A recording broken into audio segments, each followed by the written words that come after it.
This type of flow make a living break. Confessions over these 808s. Don't sleep on the key, better stay away.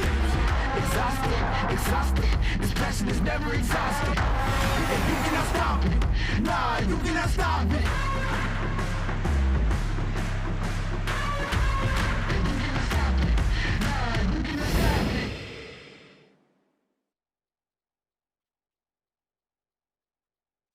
From the Rockville campus of Montgomery College Television is proud to present the NJCAA Region 20 Championship game between the number 1 seed, the homestanding Montgomery College Raptors, and the number 2 seed, the Hartford Fighting Owls. And there, ladies and gentlemen, is the trophy that they are playing for today. And we are just about ready to get underway. The Raptors are going to be in white, and Hartford will be in blue. The Raptors, as you can see, have a youth team with them. They're the Wolf Pack, and the Wolf Pack will be escorting the Raptors out to the Raptors starters out to the midfield for the announcements of the starters for both teams. So, folks, this is the match that everybody has been waiting for. I would have to say that this is probably the best rivalry in men's soccer in Maryland, not just in Region 20 or Maryland JUCO, but any of the two-year schools in Maryland. This rivalry goes back a long way, and two of the best programs out there in the state. And, of course, their records speak for themselves and testify to that. The Raptors are 13-1-3 overall. They were undefeated in conference at 9-0-1. So they won the regular season Maryland JUCO championship. But right behind them in second place were the Owls from Hartford.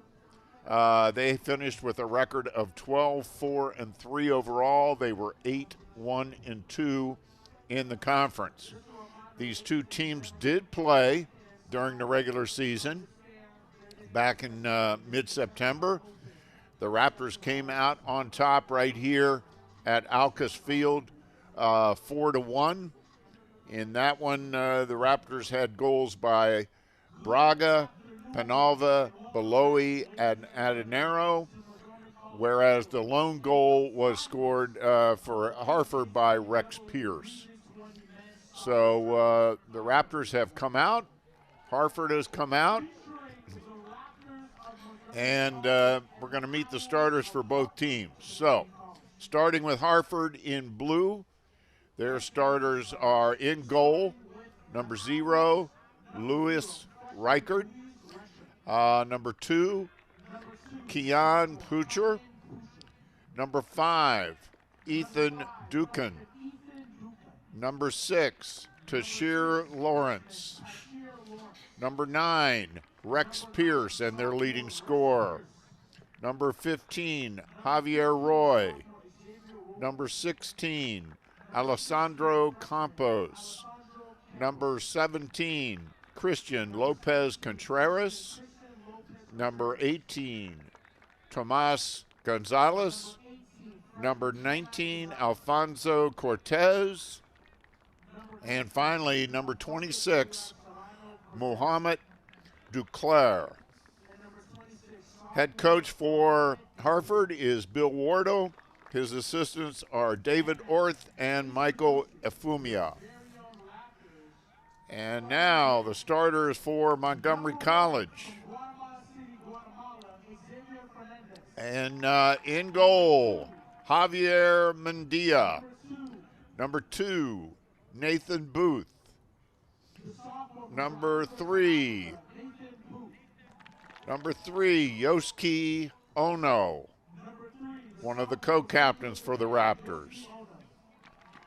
Number 4, Thijs Veldhorst from the Netherlands. Number 5, Nicholas Murillo.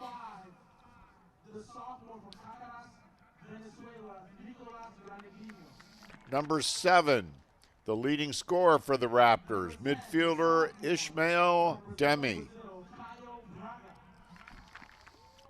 Number 10, Caio Braga. Number 11, Fabio Adanero. Number 17, Mateo Munoz. Number 20, Miguel Granada Penalva. And number 21, Angel Jerome Ramos. Head coach for the Raptors is Pedro Braz, and the assistants are Kareem Mumban, Scott Payne, and Isaac Mensa Yaboa. So those are the starters for the Raptors. And again, they are accompanied out on the field by the Wolfpack youth soccer team. Good-looking group of guys. And we are just about set to get underway. We mentioned 2 of the starters for the Raptors. Number 3, Yosuke Ono, and number 10, Caio Braga. They are the Raptors Iron Men this year. They are the only 2 players who have started every match for Montgomery College this season.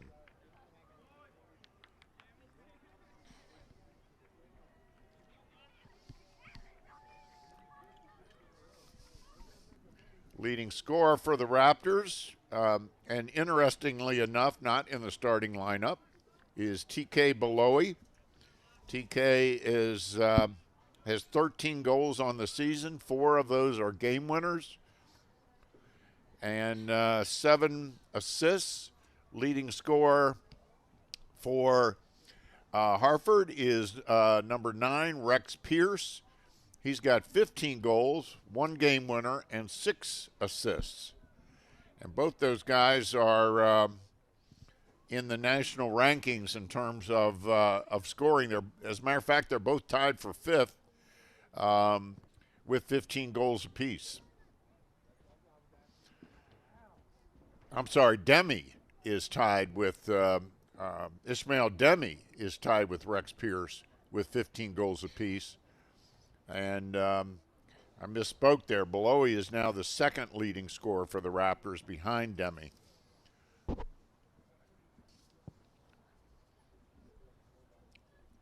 So we are just about ready to get underway, both teams with their final huddles. And again, this is the match that everybody's been looking forward to, highly anticipated. They did play earlier in the season, as I mentioned. Raptors came out on top 4-1. But I don't really think that's going to have a whole lot to do with today. That was a month and a half ago. And a lot has changed since then. A lot of injuries, lots of lineup changes. And so I think you throw those records out the window and you just see what happens today. In case you joined us, just now joining us, we were here for the earlier match between the Montgomery College women's team versus Hagerstown. And the Montgomery, there's a good look at Pedro Braz, head coach for the Raptors. Pedro, in his 2nd stint here at Montgomery College, was here a few years ago, had tremendous success. And ever since, and then he was here for 4 years, and then he went to Gallaudet College, where he was the head coach there, set a record for most wins as a coach there. And then a couple of years ago, the Raptors were lucky enough to bring Pedro back, and there's a good look at Ishmael Demi. He is the leading scorer for the Raptors with 15 goals. He's tied with Rex Pierce from Hartford. They're tied for 5th nationally, each with 15 goals. And we are underway. Hartford in the blue, Raptors in the white. We're underway.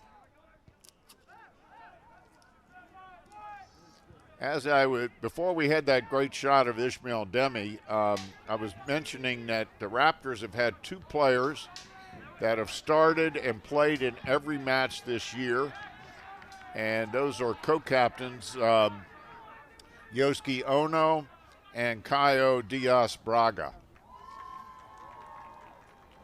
And let me tell you, to be able to start and play in every match is really something, because it's a tough season.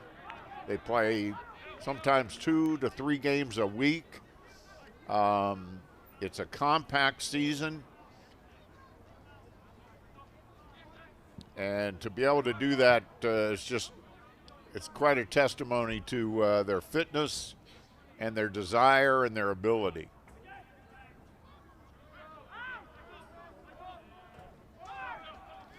So we're underway. It's a beautiful afternoon here on the campus of Montgomery College. It's a little bit chilly, but not a cloud in the sky, and this is really perfect playing conditions for the athletes. Good shot there of Javier Mendia, the Raptors keeper. But there's hardly any breeze, low humidity, so I don't think we'll be having any water breaks today.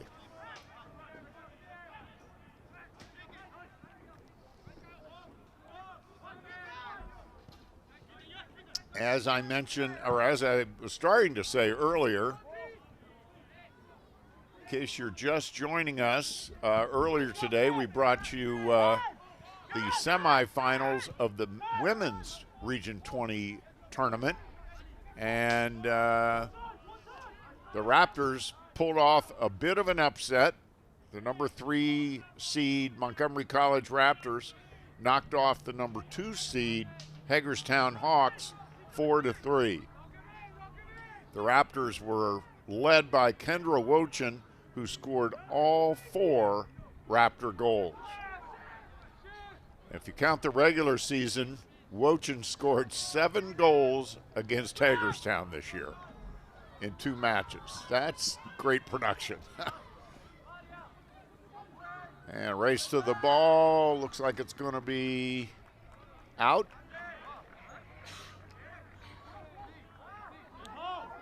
And it's going to be Hartford ball. Foot race there with Nathan Booth.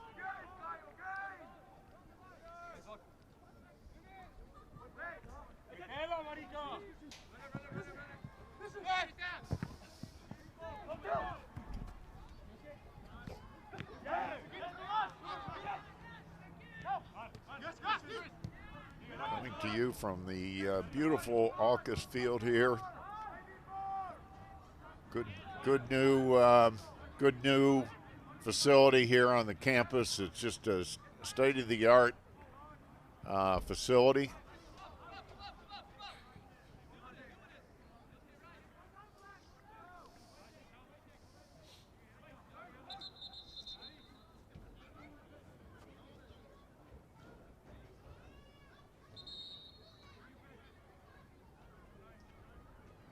And this will be a throw-in for Hartford.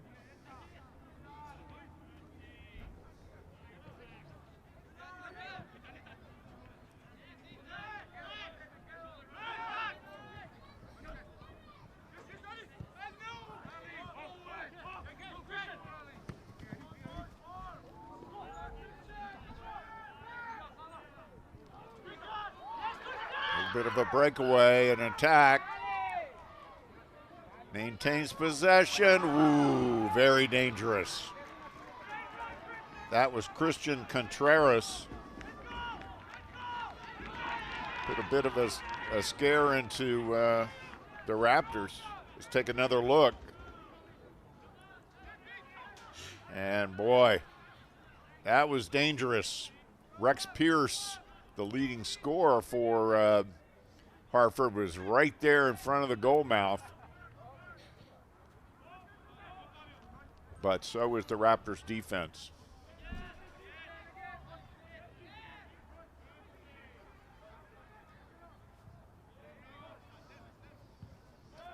Pierce is a sophomore from Sydney, Australia.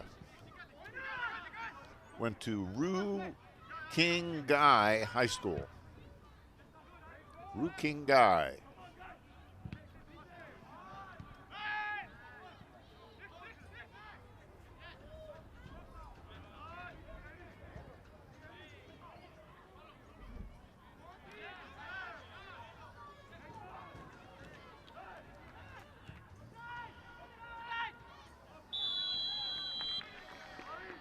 There's an offsides on the Raptors.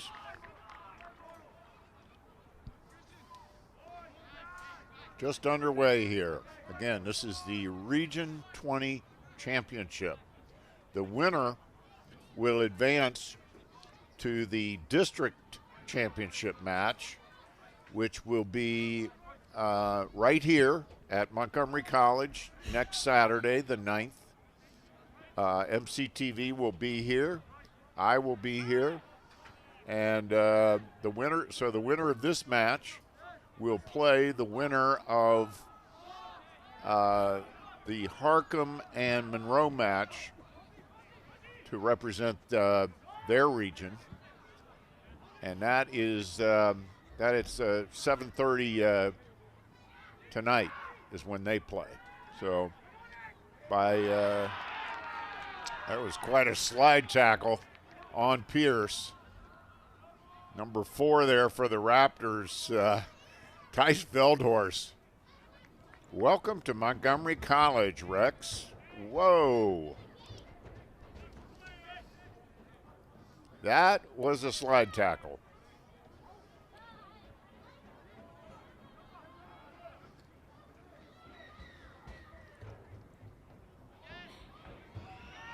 We expect a hard-fought match between two teams that, quite frankly, don't have a lot of love for each other. There's a healthy respect, but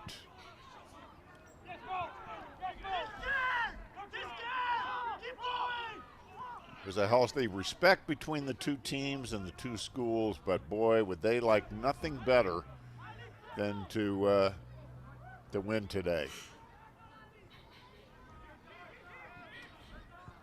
Gives you bragging rights for another year. We expected an intense match. Wouldn't be surprised if we had some pretty physical play at times. Here's Yosuke Ono.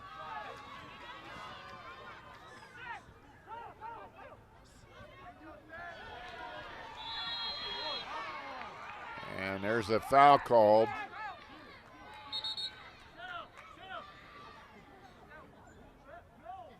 Referee talking very sternly to Christian Contreras, who was quite voluble about the fact that he didn't do anything wrong. Of course, he's not going to change the ref's mind. So instead, he gets a little talking to. So the Raptors with the kick. See what they come up with.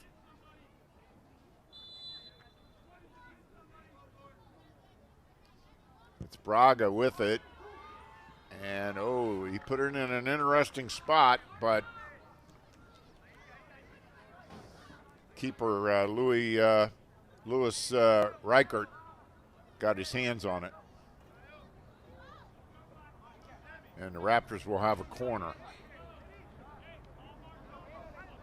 So the Raptors with an opportunity. Yosuke Ono taking the corner. One of the Raptors co-captains.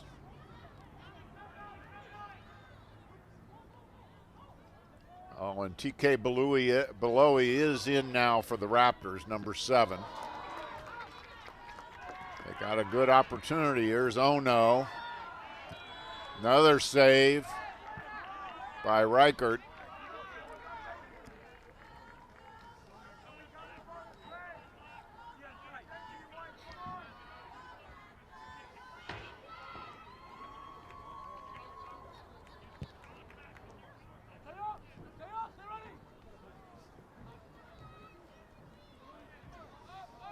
I'm sorry, that was not Belowy. That was Deming.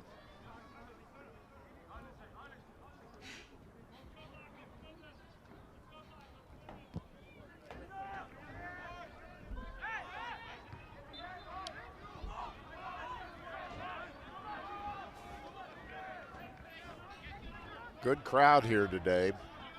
We expected a good one. Beautiful weather, like I said. And there's a lot at stake today.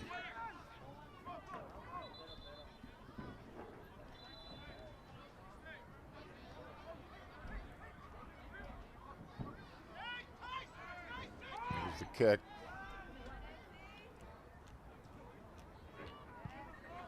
Raptors try to get it out of there. Braga.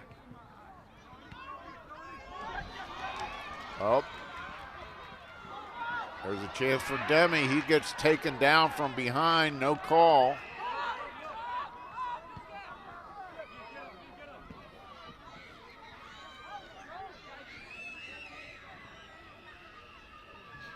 Raptors looking for a corner.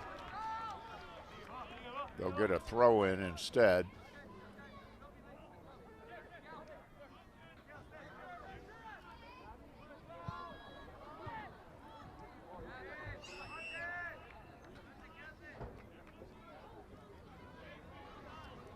Now they get a corner.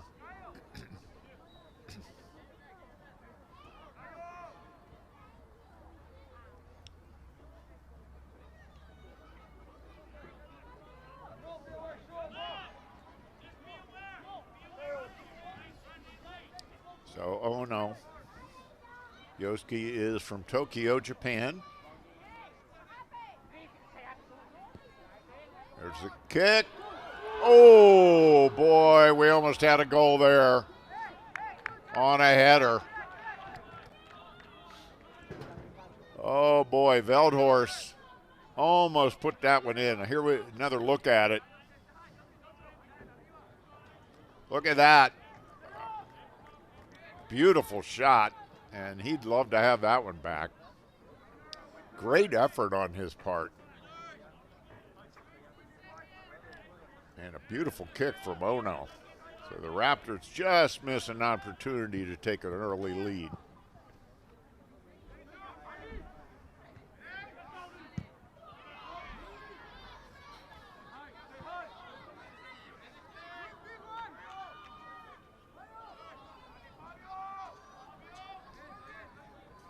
Both teams with a very deep bench, and they will use, particularly in Montgomery College's case, they will use everybody.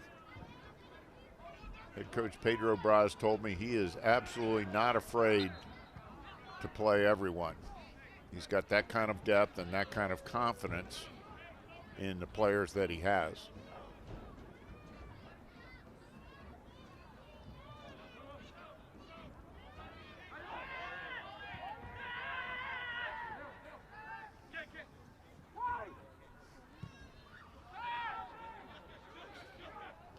Oh no, has it blocked?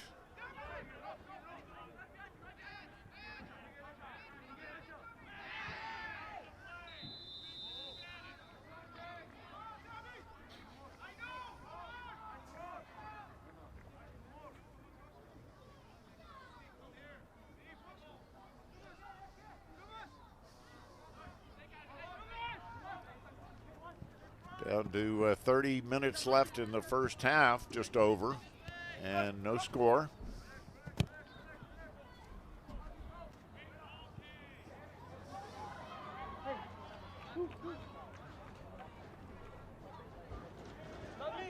Not me.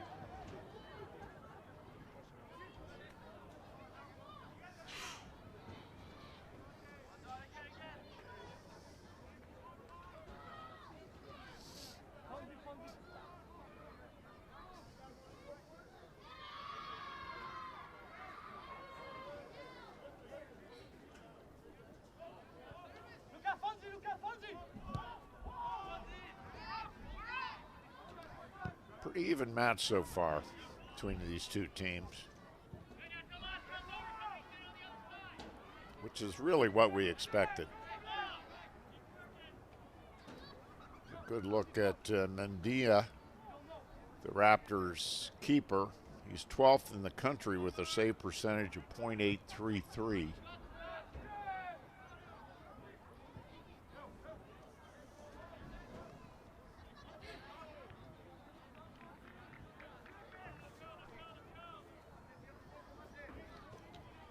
Carrying a goals against average of just .66.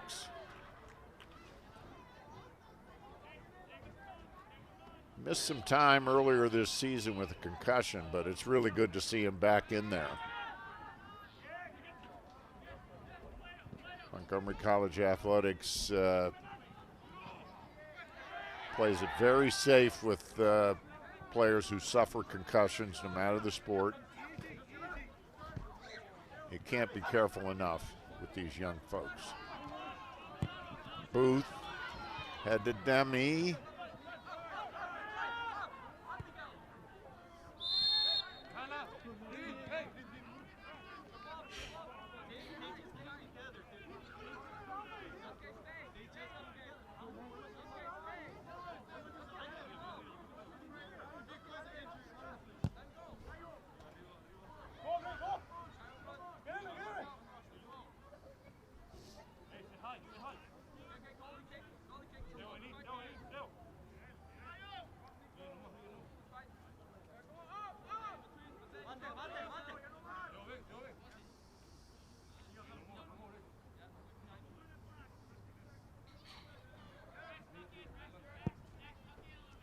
The kick. Everybody missed the header.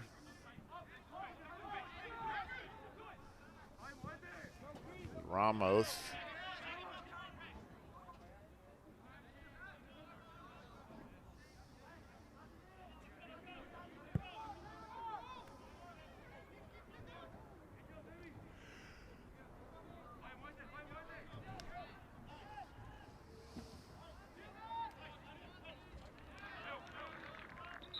That'll be a goal kick for Hartford.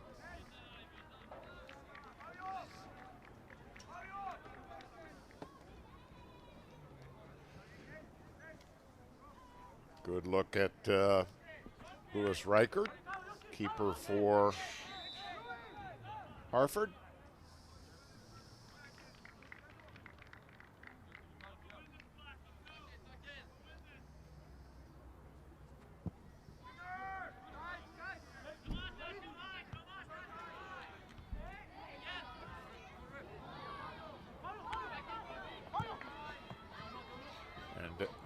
Ooh, just missed Demi. That narrow. Good look at Fabio. Fabio was 7 goals this season and 9 assists. One of his goals was a game winner. He's a freshman from Madrid, Spain.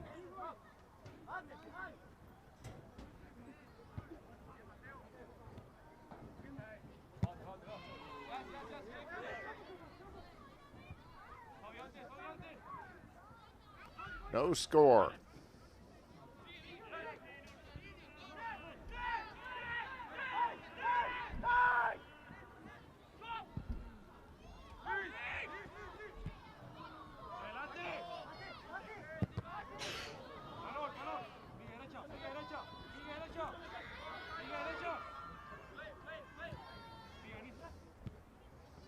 Raptors kind of trapped on the sidelines there. Maintaining possession.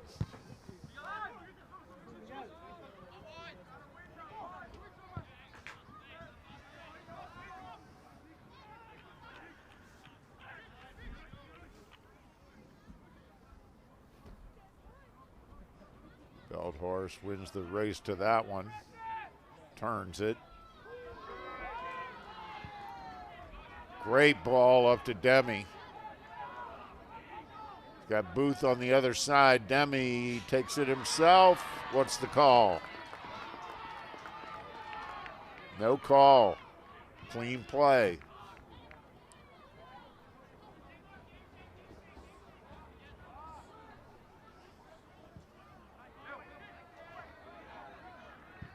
Nope, that was a clean slide tackle. Beautiful video there. Braga. Oh no.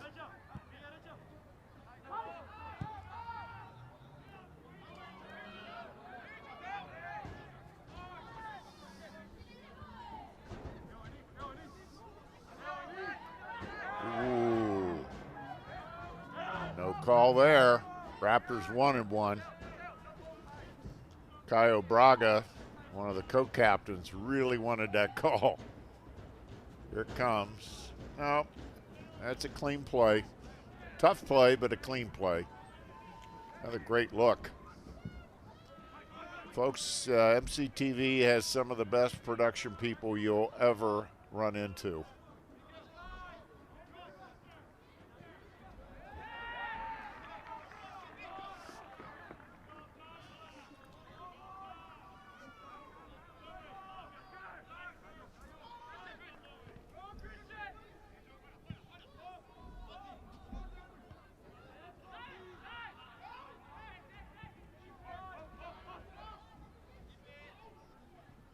No score, and we are more than halfway through the first half.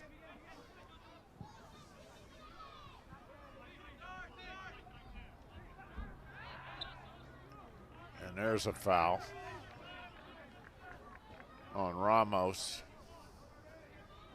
I'm sorry, on Penalva.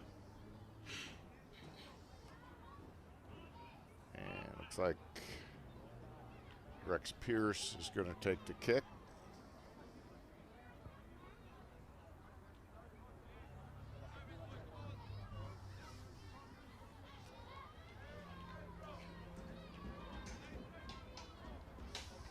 Standing next to him is Tomas Gonzalez. There's the kick, and it's way wide.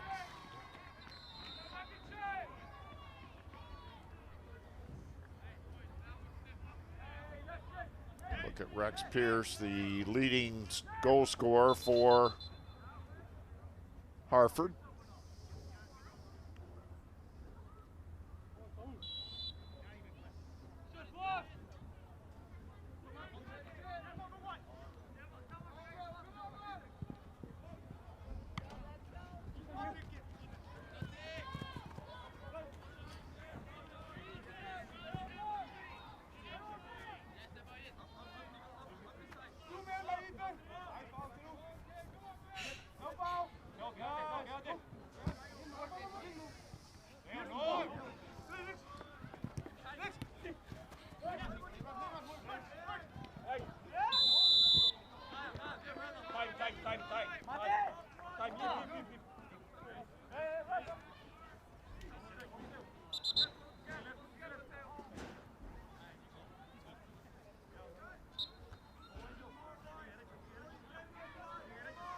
This is Ethan Dukin with the kick.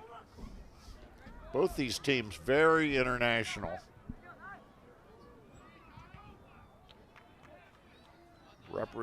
Players from all over the world on both of these squads.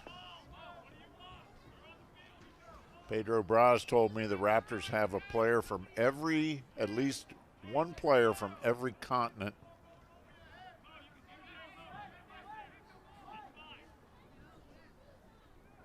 And I guess that includes Antarctica. So I'm not sure which one of those guys is from Antarctica. Of course, Antarctica, well, I'm not going to get into global climate change.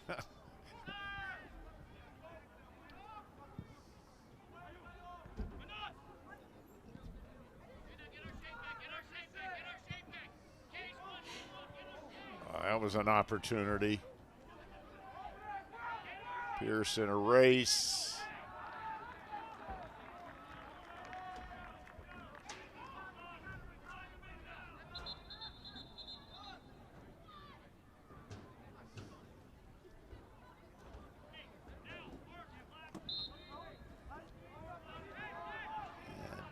It's interesting, we have not seen TK Belowy today. TK is second leading scorer for the Raptors with 13 goals to go along with 7 assists. He's also got 4 game winners amongst those goals.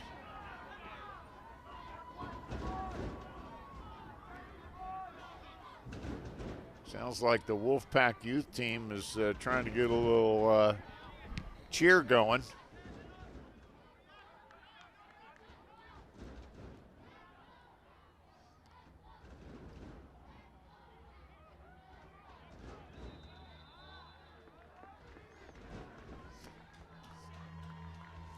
They're trying to get a little rhythmic stomping going.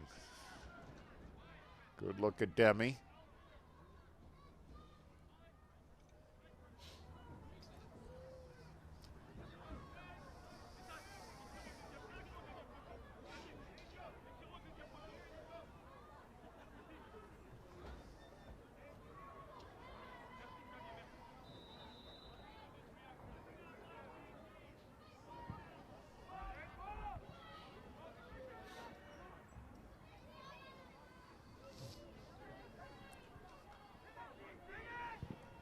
There's a shot, and it's wide. A little too close for comfort. Mendia's like, hey, guys, that was not cool. That was a little too much. He had a little too much time there. Comes the corner. Nothing doing.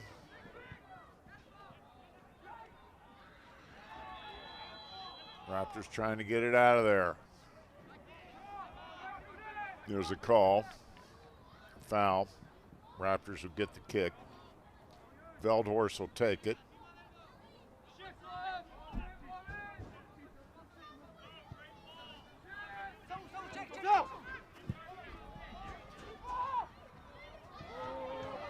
There's Booth.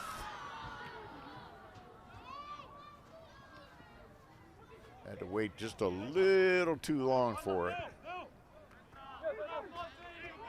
And that'll be out. Raptors ball.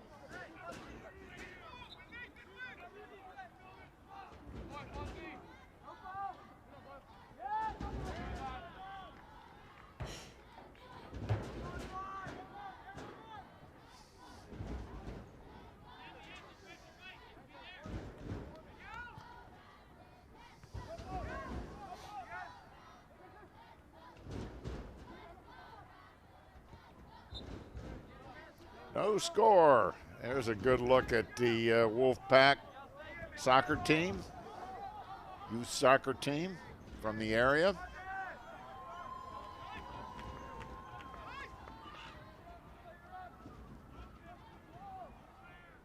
So this is going to bring up a corner for the Raptors. Ono, Yosuke Ono will take it.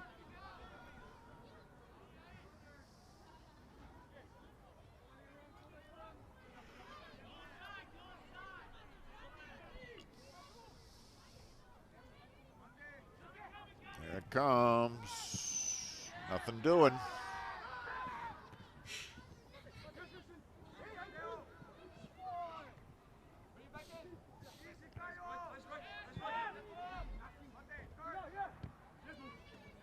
Alva.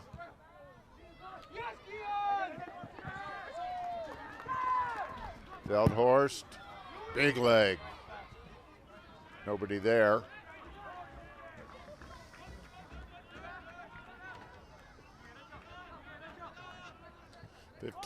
Just over 15 minutes left in the half, still no score. It's been an intense battle, but neither team has really had that many opportunities. And offsides on the Raptors.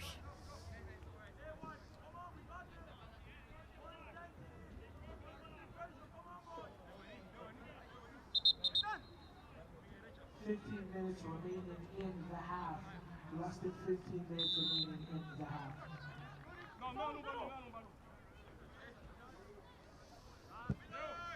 In case you joined us late, the Raptors women, they won their semifinal match today, 4-3 over Hagerstown to advance to the regional championship match coming up this Tuesday right here at Montgomery College against Harford, the Harford's women's team.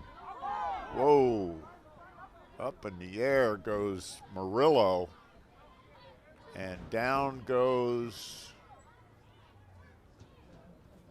one of the Harford players. Not sure who it is, whether it may be Pierce.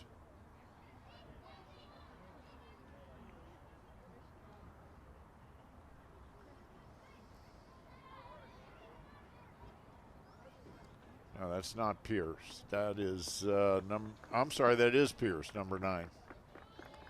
He's back up, thankfully.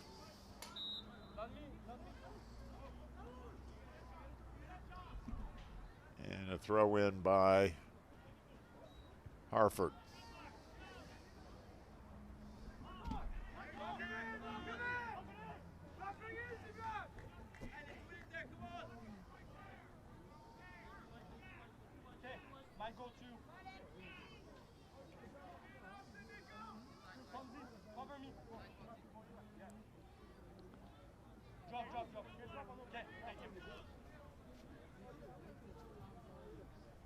Padava with the throw in.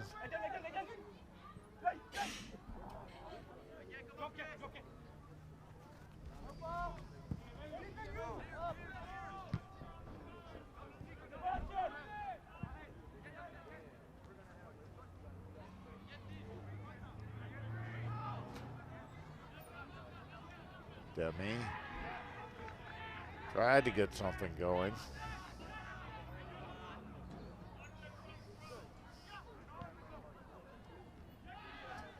Both of these teams are high-scoring teams. The Raptors come in with 78 goals on the season, averaging 4.59 goals a match. Harford comes in with 70 goals, averaging 3.89 goals per match. So both teams know how to put it in the back of the net, but it hasn't happened so far today. And they both have very solid goalkeepers. Raptors with a 0.84 goals against average. Harford with a 1.11 goals against average. So both teams know how to score, and both teams have solid back lines.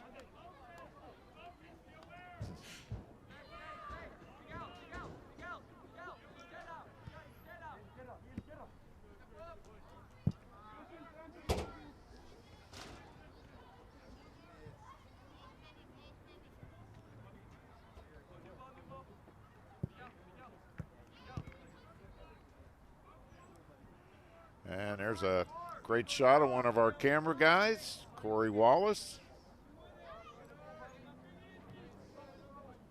Corey was a student of mine when I used to teach here. One of my best students ever.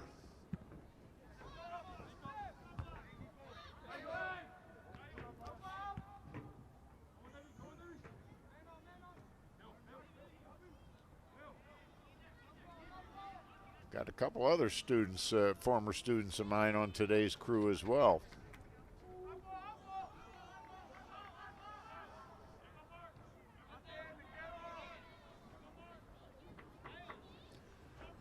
Corey Wallace is a renowned Chicago Bears fan. He's still in mourning over last week's Hail Mary.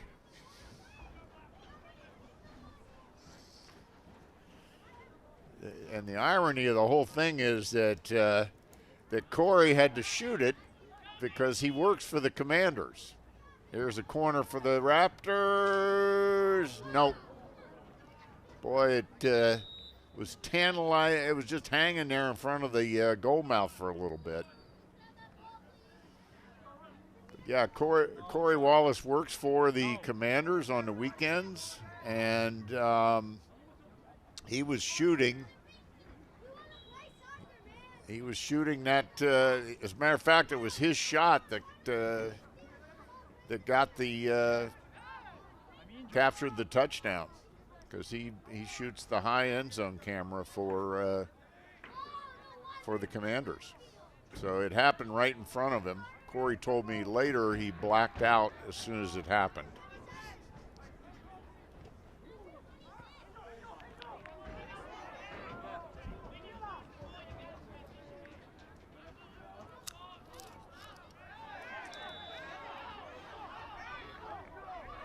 There's a player down for the Raptors. Looks like Demi. It is.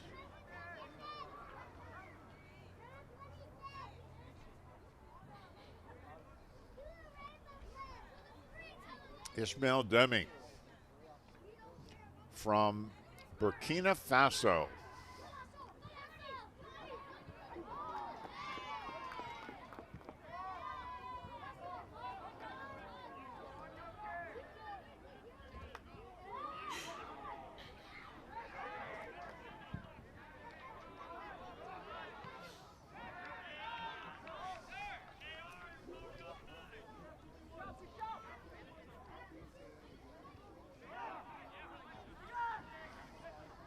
Neither team has been able to break through. Just over 8 minutes left in the half. And really, we haven't had that many, what you would call, close calls.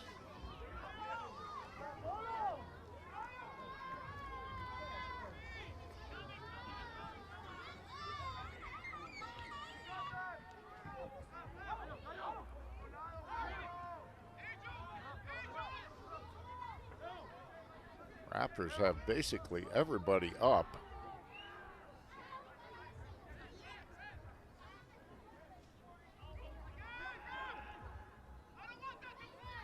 So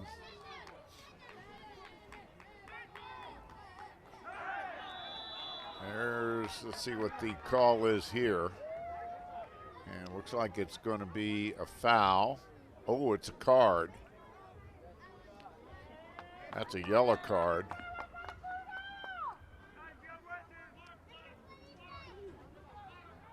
And it's a foul, but it's almost like a corner because of where the foul occurred. It's an odd spot. Let's see what the Raptors can do with it. Ono's going to take it. Clock is still running. Unusual setup. Tough angle for Ono.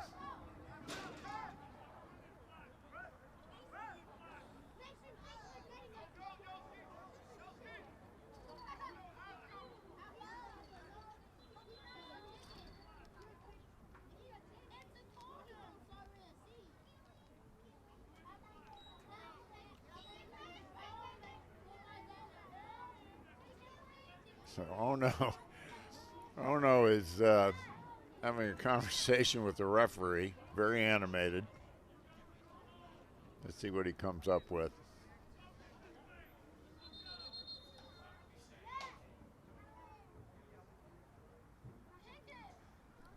And now they have stopped the clock, so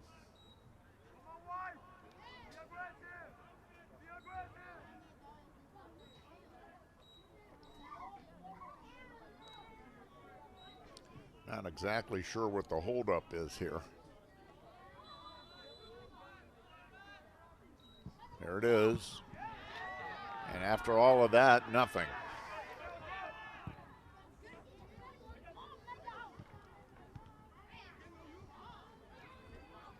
Raptors trying to keep it down.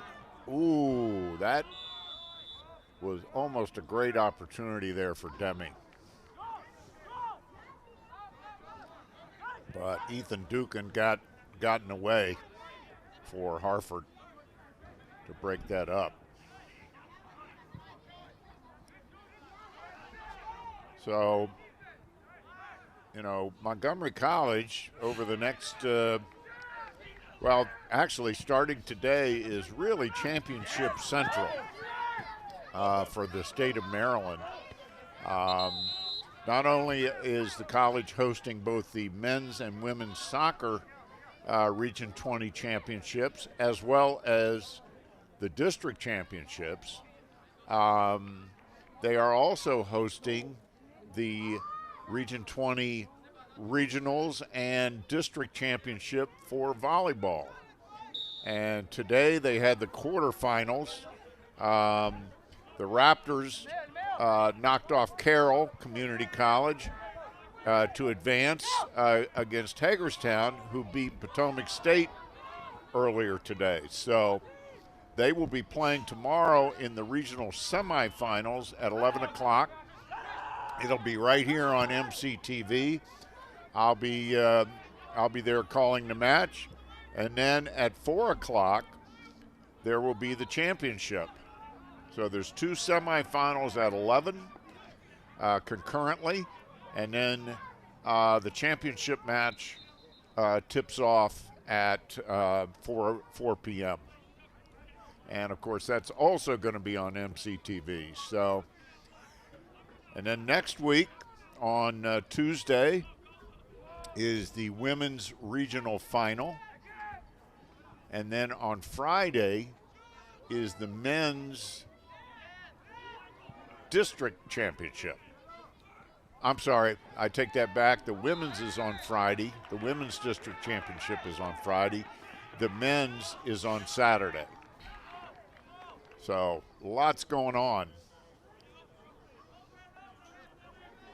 And I think a lot of it has to do with the fact that the Raptors have Alcus Field now. And it has enabled, I know one of the goals when they decided to build it and did build it is that they wanted to be out. Here's Demi. See what he can do. Showing off the speed. Oh, my goodness. What a stop by Rickard. 5 minutes left in the half. Less than 5 minutes remaining in the half. Oh, Demi. Let's take a look at that. He beat three guys to the ball and managed to maintain. Oh, but what a stop by Reichert. Somehow Demi maintained his balance and got a lot on that, but Reichert was just in the right place at the right time.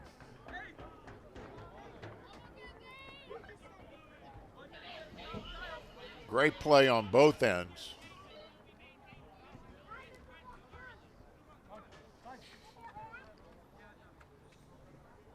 And now we're down to 4 minutes to go in the first half. We're still scoreless.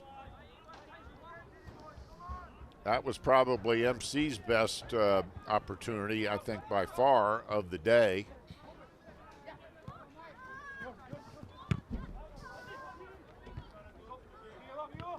Hartford has had one or two good opportunities. Here's another possibility. See what the Raptors can do with this. Oh. Braga battles for it, maintains it, maintains possession. There's a centering kick by Hanman Kim, but and there's a foul.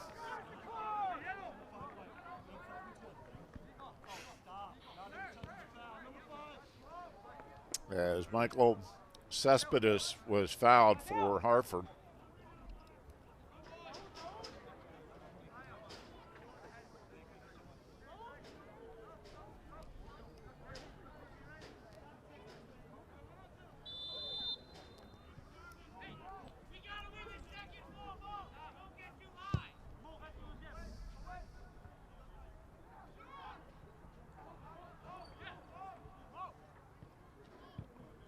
There's a kick from way outside the 18. Easy stop for Mendia.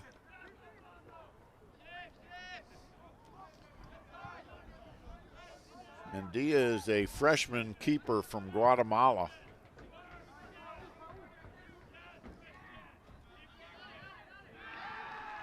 Demi has it knocked away.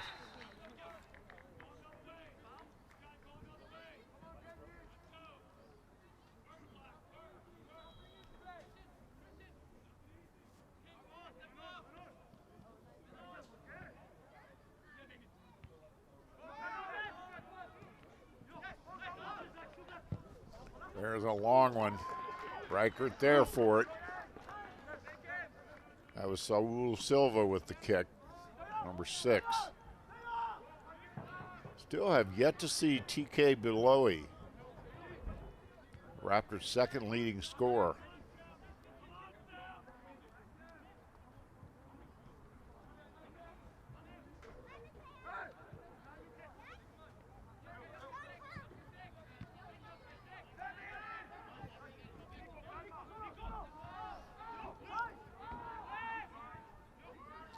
One thing the Raptors do have this season is more depth at forward.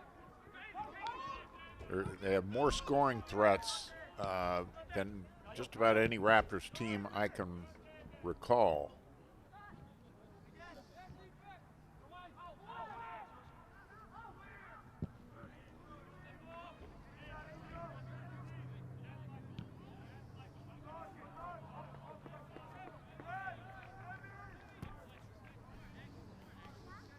Just over a minute left in the half.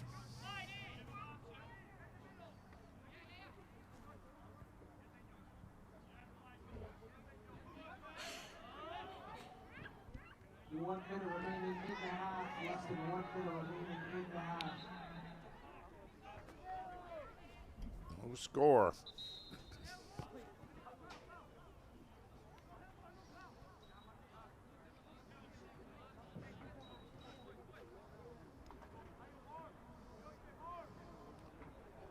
Good look at Javier Roy, number 15, one of the co-captains for Hartford. Roy is from Quebec City, Canada.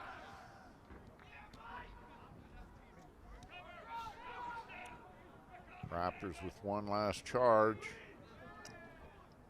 Nothing doing.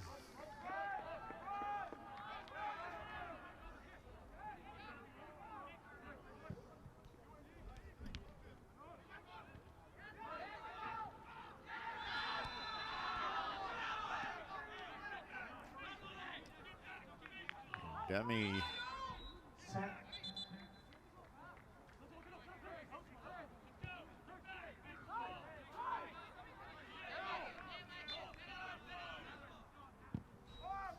10, 9, 8, 7, 6, 5, 4, 3, 2, 1. And that is the end of the first half. And we have no score in a very evenly played, intensely played first half. But neither team could break through. So we've played 45 minutes of soccer here in the NJCAA Region 20 Championship match, and there is no score. And we're going to take a short break.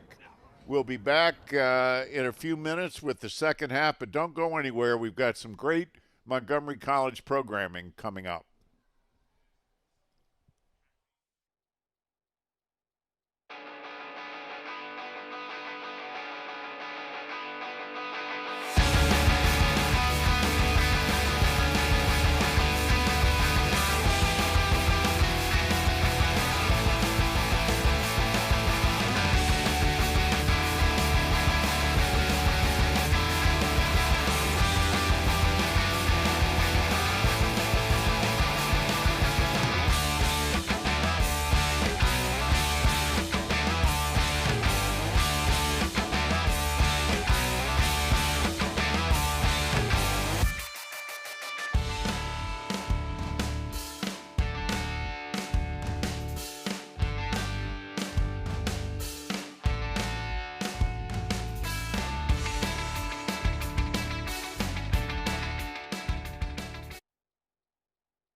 happens to elements under extreme pressure?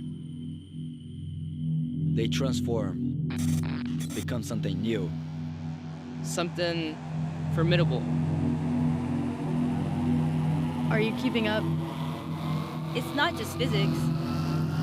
It's a metaphor for the Raptors.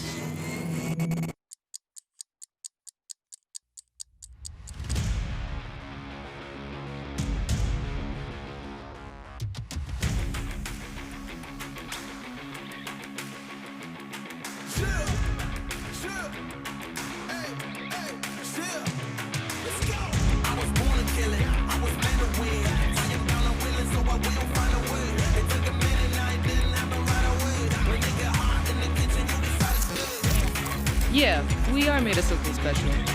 More than just a crest on our chest. Under the spotlight, under the pressure, we come alive.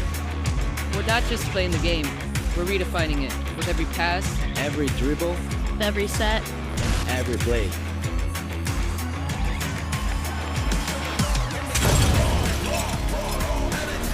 This is not just a game for us. It's just who we are. We raise doubts as we raise the bar.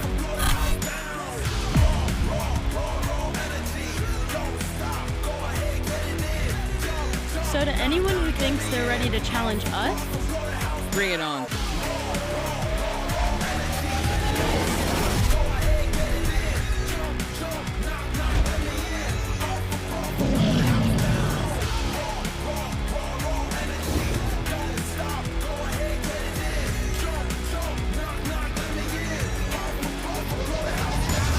We are the Raptors. we're ready. We ready. Bring it on, we're ready.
One, two, three.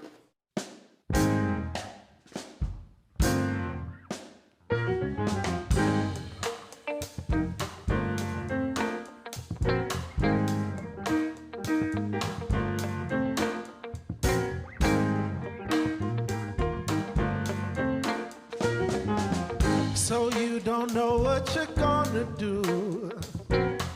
So many options, but still confused. College degree is on your mind, but where to go you can't decide. You never know if you never try. So what are you waiting for? It's time to make your move and make your dreams come true. Now is the time to start. No better place for you. So come and be a part of the family here at MC. Come and be a part of the family here at MC. Come and be a part of the family here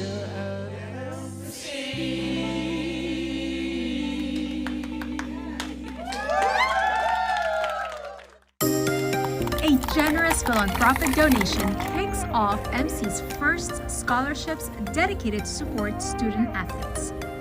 So our first support of MC students was through the ACES program, which is such a wonderful program. That's been a very rewarding first connection for us, but when it came time for this next gift, I sort of posed to the executive director of the foundation, where's the greatest need? It was a surprise not only to her, but to us that there was no dedicated scholarship for student athletes. So the ability to support athletes in a way that allows them to do this beautiful thing for the college, for themselves, for their health, all at the same time of getting a great education, and that really spoke a lot to us. I honestly feel really grateful for this opportunity. I feel like it's really going to help out both women and men's soccer, and it's honestly like a really great feeling to be gifted this scholarship. For the athletics program, this donation is a game changer. I am over the moon. This really means a lot to athletics, and it's so generous of them. It helps us with the ability to be able to recruit and give scholarships to international students. And we lost lots of students because they had to work and they couldn't afford to pay the tuition because the parents didn't qualify and so forth. Now we have the ability to say, oh, you don't have to work full-time. You can come on and you know, we'll give you a scholarship. We'll help pay for your books. We'll help pay for your tuition. And it's really helped because we're able to get more student athletes from MCPS as a result of that. Come to a game. It'll change your thoughts. It's a wonderful place and a wonderful place to be an athlete.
Troubles in my mind.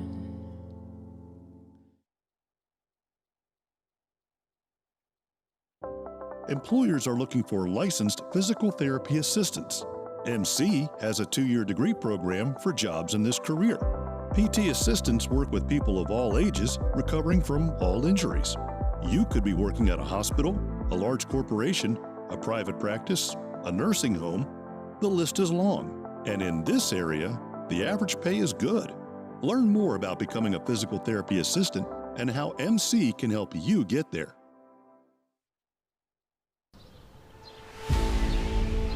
How do you define Montgomery College? That's the wrong question. It's not how it's defined, it's who defines it. This is a turning point. It's a moment to look to the future and reify your purpose. MC is defined by those who put in the work, from early mornings to late nights, from the classroom to the workplace, with their family, their teammates, and when no one is watching. When our students declare to the world, "I am MC," they stand tall, backed by 1,000 experiences that have shaped them along the way, and alongside those who have walked the path with them. There may have been moments of doubt when you were afraid by too much responsibility. Some of you have changed majors and found new inspiration. Through it, you have found the courage to surmount obstacles. If you are the first in your family to graduate, please stand up and say, "I am MC." If you earned a high school diploma and a college degree this spring, if you speak more than one language, if you are older than 50 years old, a military service member, an honor student, if you are a parent or a member of the Montgomery College graduating class, please stand up and say, "I am MC." Those who embody our spirit don't just graduate and move on. Rather, they continue to represent us as the designers of change and the leaders that they've been the entire time. We don't just begin to be inspired by them after graduation. It's that in our eyes, they've been inspiring us every step of the way.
And welcome back to the Rockville campus of Montgomery College. Michael Brown along with you. We are getting ready for the second half of a scoreless Region 20 championship game between the Montgomery College Raptors in white and the Hartford Fighting Owls in blue. So very tight first half, no scoring obviously. The Raptors probably had the best opportunity late in the first half when Ishmael Demi, the leading scorer on the Raptors, literally beat 3, maybe 4 players to the ball. Had an excellent opportunity, but Louis Rickert made a great stop to prevent the goal and keep things scoreless. Hartford really had very few opportunities in the first half. Raptors played very tight defense, and they really only had maybe one opportunity that looked fruitful. But Mendia for the Raptors, who is back in goal for the start of the second half. Javier Mendia made the stop, and so we are scoreless. And we're underway for the second half of the finals. And we are underway.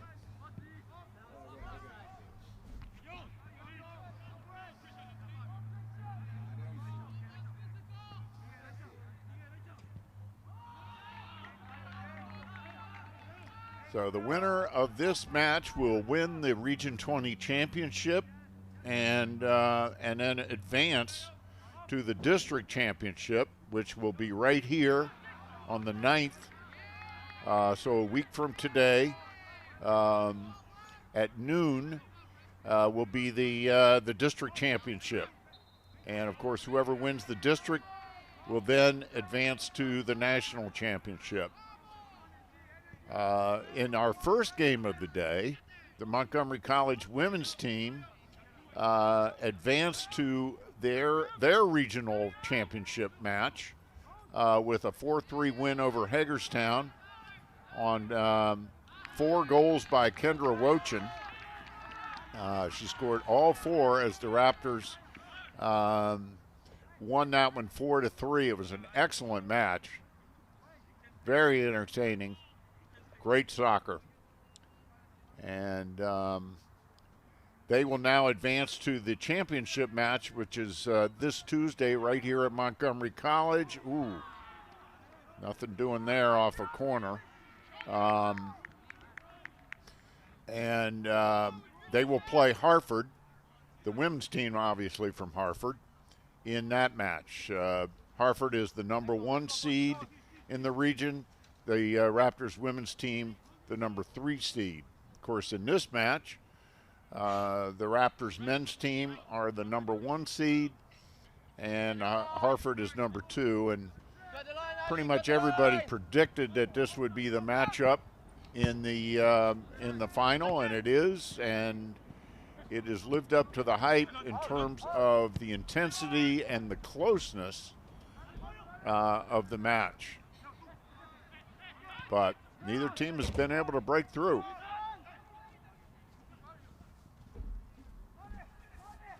Raptors thought they had something going there, but it was quickly turned away.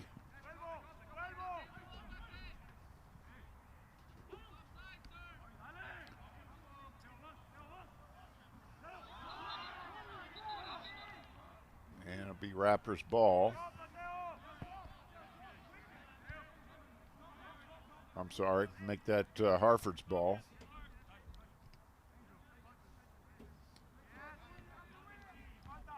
And in other championship action today, there's also a volleyball, the regional volleyball tournament is also being hosted by Montgomery College. And today was the quarterfinals.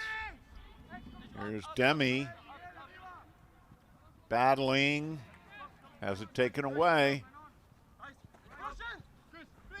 But in the Region 20 volleyball tournament, the Montgomery College Raptors advanced to the semifinals with a 3-0 win over Carroll Community College, and they will play Hagerstown, who advanced with a 3-0 win over Potomac State. And both those teams will play tomorrow morning at 11 o'clock, with the championship match at 4 o'clock, and those matches will be on MCTV as well. I'll be joining you again.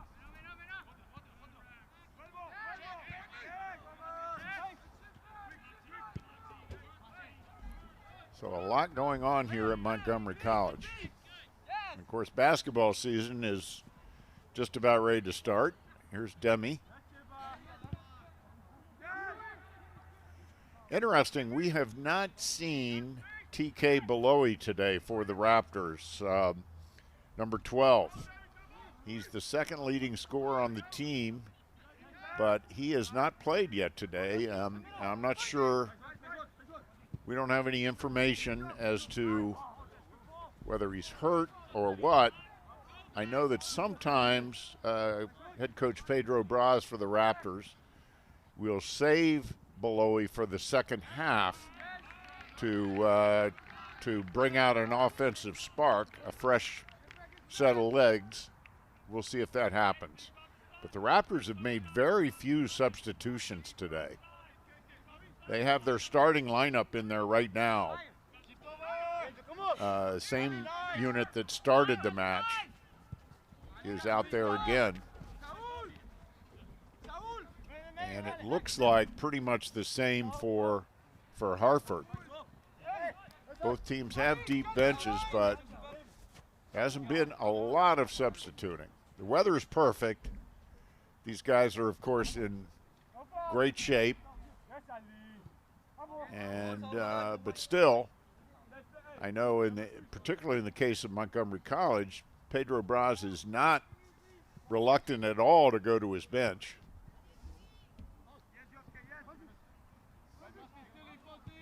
The shadows really having an effect out there right now. We're at that time of day. Tomorrow, of course, is daylight savings time, or the end of daylight savings time.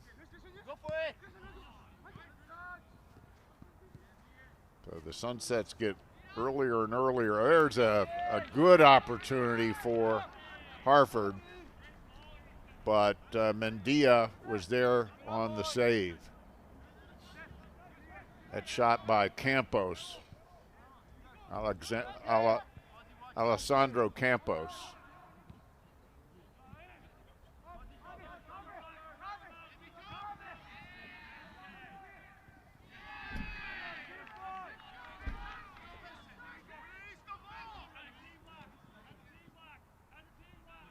Foot race. That'll be Raptors ball. Good look there at Nicholas Murillo for the Raptors from Caracas, Venezuela.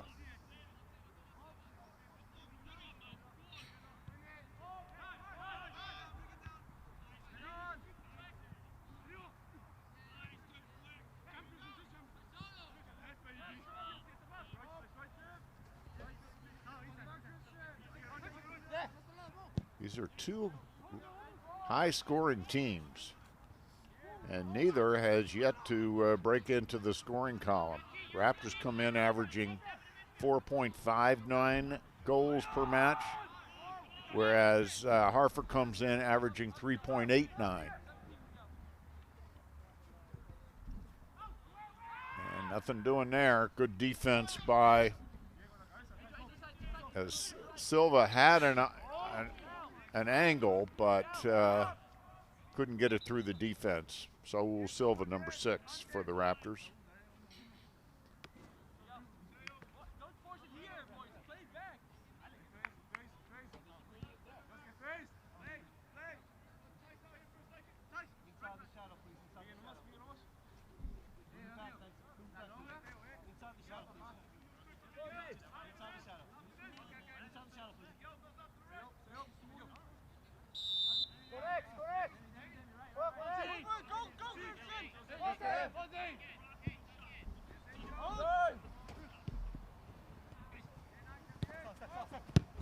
My bad.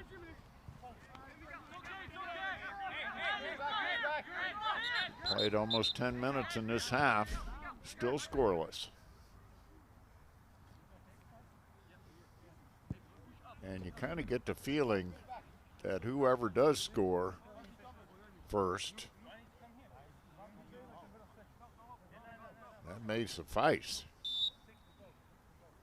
It's such a tight defensive battle. It's been pretty physical, which we expected.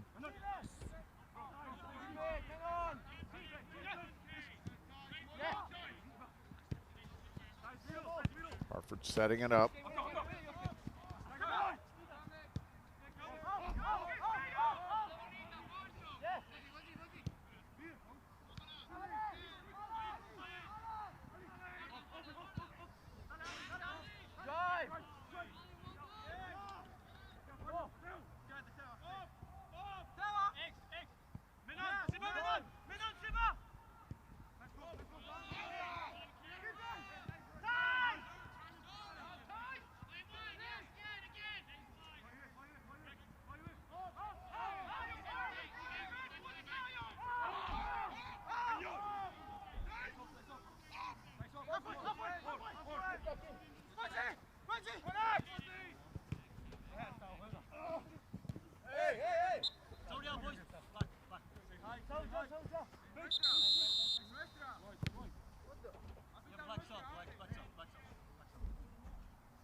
Substitution coming in for Hartford.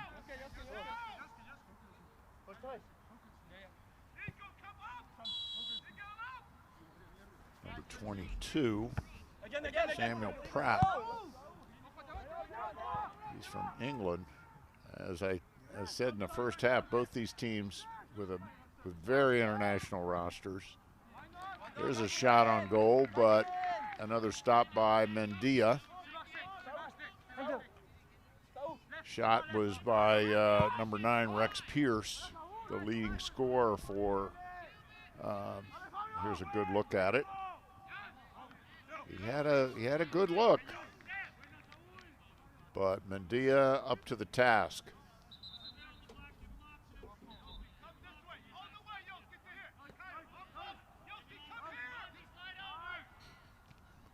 We knew this was going to be a tight one.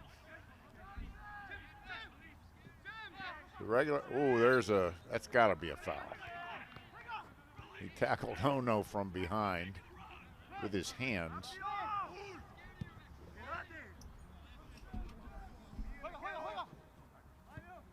Take a look at it here. Yeah, let me just bring you down. And Ono's like, yeah, okay.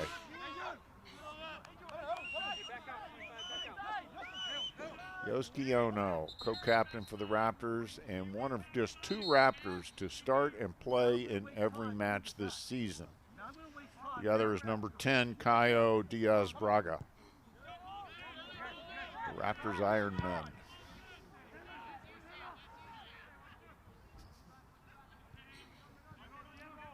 And let me tell you, I don't care how young you are or the kind of shape you're in, you play 70 to 90 minutes in a soccer game, you have put forth quite the effort.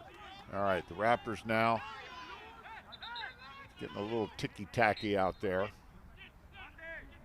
There's no secret there's no love lost between these 2 teams.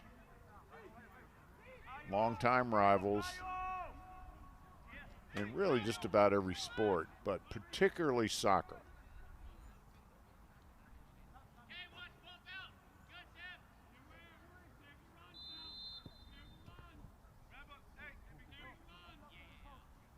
These 2 schools with 2 of the most successful athletic programs in the state. Oh no, didn't pan out.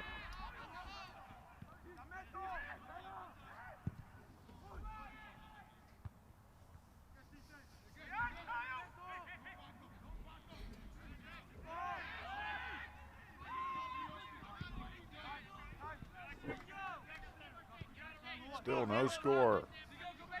31 minutes left in the contest.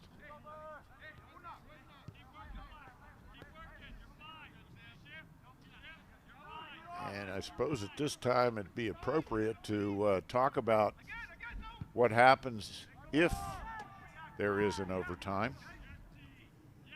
And a few years ago, the NJCAA adopted the model created by the NCAA. And what happens is, should we end in a tie, there are a mandatory 2 overtime, 10-minute overtime periods. So it doesn't matter who scores first, how many goals you score, you have to play 2 10-minute periods. And should those 2 10-minute periods end in a tie, then there is a PK. We've got a yellow card now on Hartford. A lot of yakking going over there on the sidelines.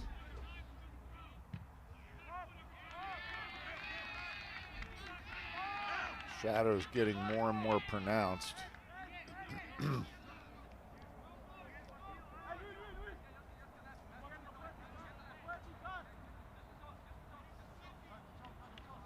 It's that time of year, particularly on a day like this where there's not a cloud in the sky, where the shadows are quite dramatic and sharp.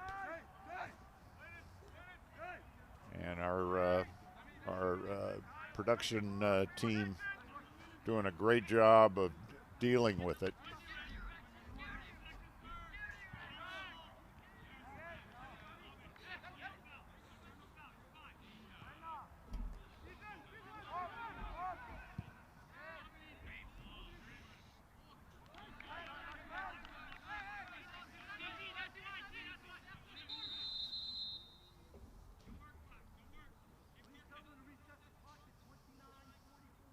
Good look there at number 20. Miguel Panava for the Raptors. He's out of Spain. Number 4 in the foreground there is Thijs Veldhorst. He's from the Netherlands.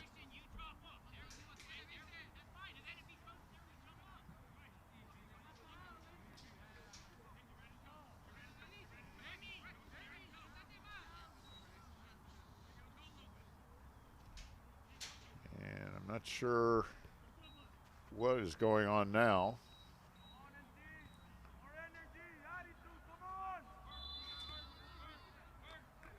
But we're back in action.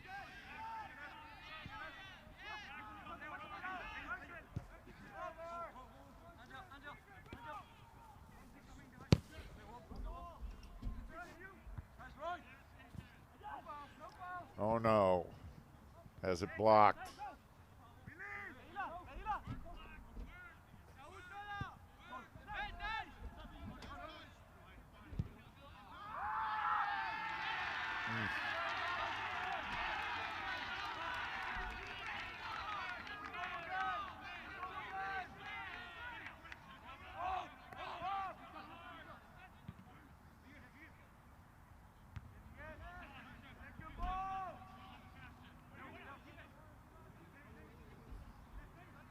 Raptors, there's Demi, too high. It's outside the 18, and it floated well north of the top crossbar. Good look at Ismail Demi from Burkina Faso.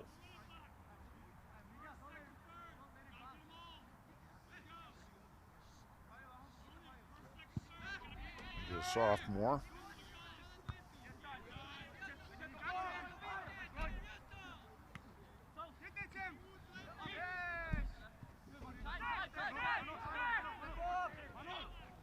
Rillo runs down. Tried to chip it off the Hartford player and was not successful. We're down to 27 minutes now. Still no score. A couple of goose eggs on the board. Again, this is the Region 20 Championship. The winner will advance to next Saturday's District Championship. And the winner of that match will advance to Nationals. Here's Ono. Thought he had something going there, got it knocked away.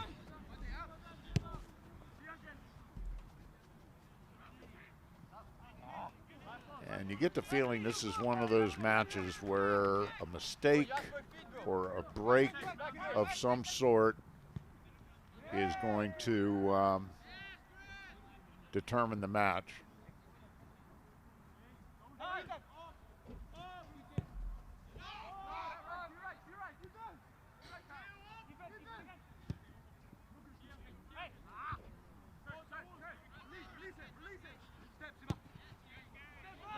Demi, see what he can do. Needs some help.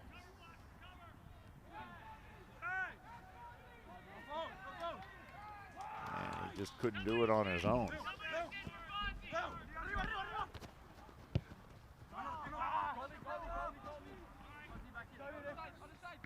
As would be obvious with no score, both defenses have really done the job today. Again.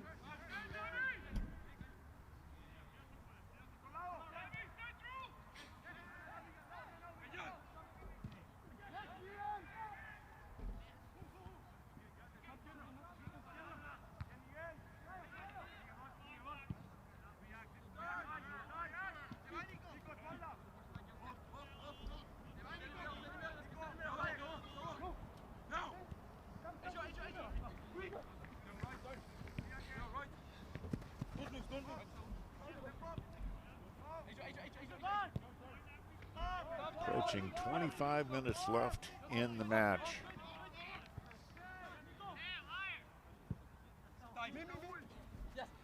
Both teams have had a couple of opportunities this half. I would say Hartford has had the better of the opportunities.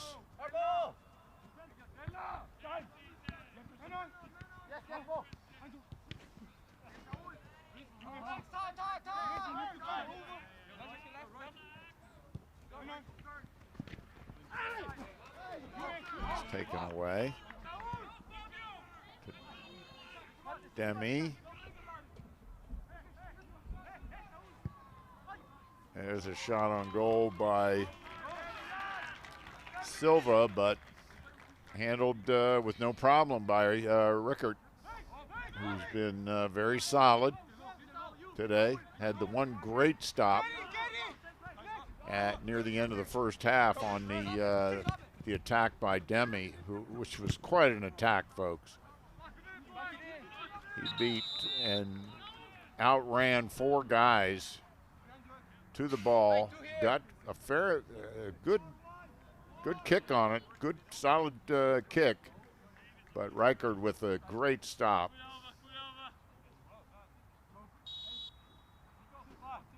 Good look there at Angel Ramos for the Raptors, number 21. Nothing.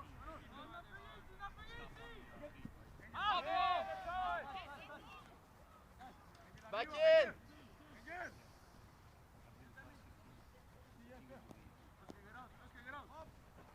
Yes,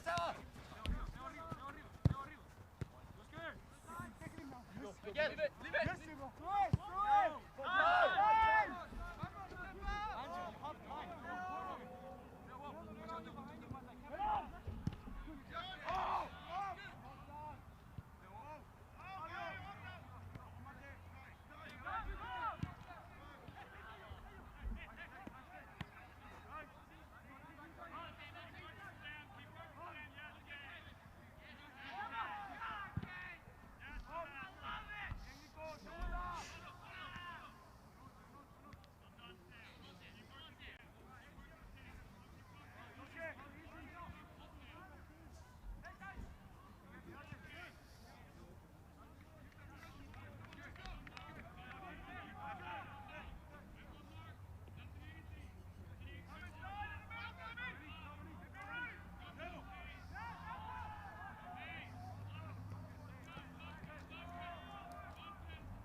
Limited opportunities by both teams today, that's for sure. Now that's going to set up a corner for the Raptors. Ono will take the kick.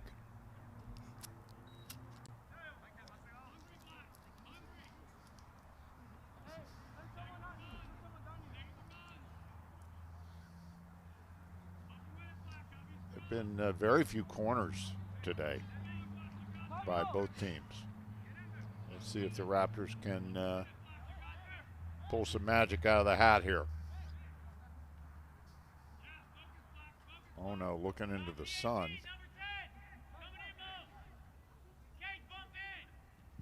There it is. Penalva got his head on it, but way too high.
Raptors again on the attack. There's a good ball, but the back line for Hartford has really played well today. They're just not giving them the opportunities. 2 players down. Let's see what the call is.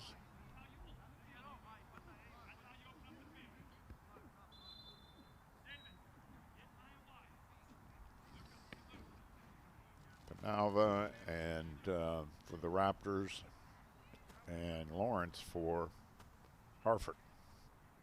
Penalva's back up.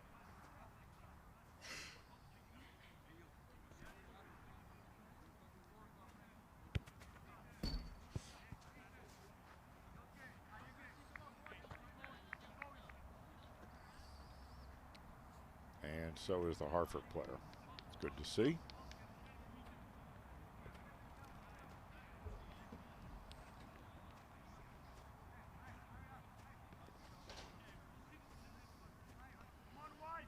Tashir Lawrence from South Africa, number 6 for Hartford. On the kick, please, on the kick.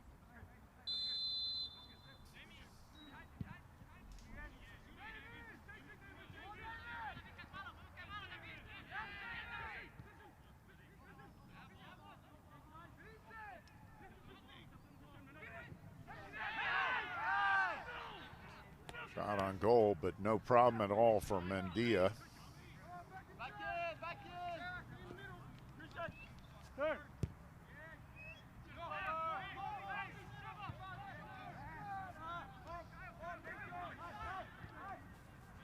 Now Hartford, because there's only 3 teams in this region in Division I, Hartford had to play Hagerstown the other day for the right to play in this match for the championship. And they handled Hagerstown rather easily. 7-0.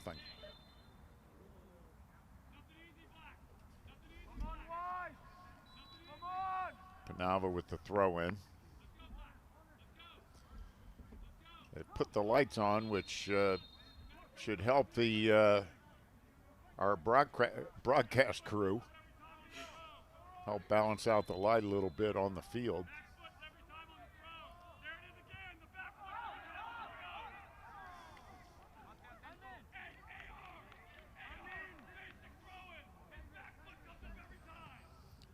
Down to just over 18 minutes to go.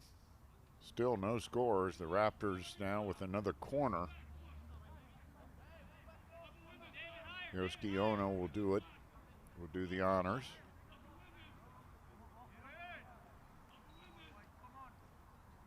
Here it is. And a good effort there. But nothing doing. Nicholas Murillo really got up there and got his head on it, but just a little high.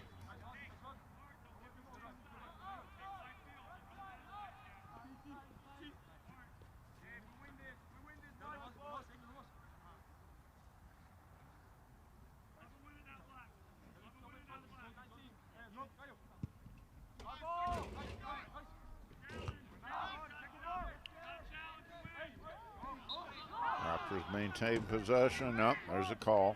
Foul. And another Hartford player slow to get up. That's Kian Putcher.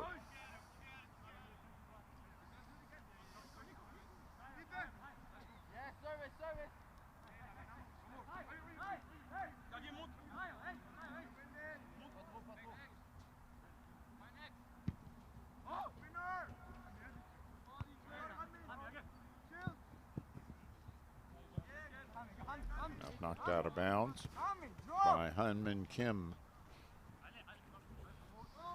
He's got 5 goals this year. Good look at Kim. 5 goals and 5 assists. He is from South Korea.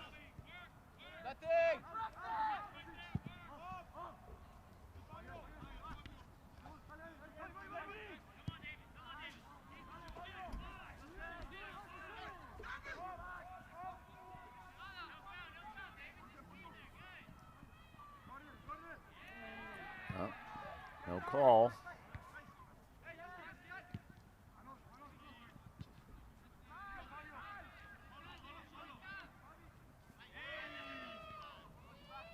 We are scoreless. Just over 15 minutes to go.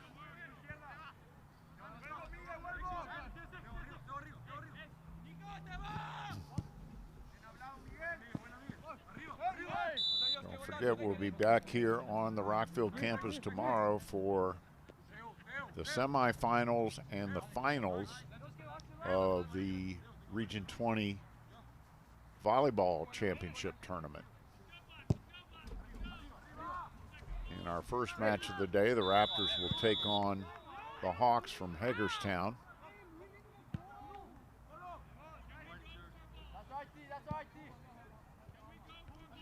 Raptors are the number 2 seed in the women's volleyball tournament. Number 1 seed is Hartford.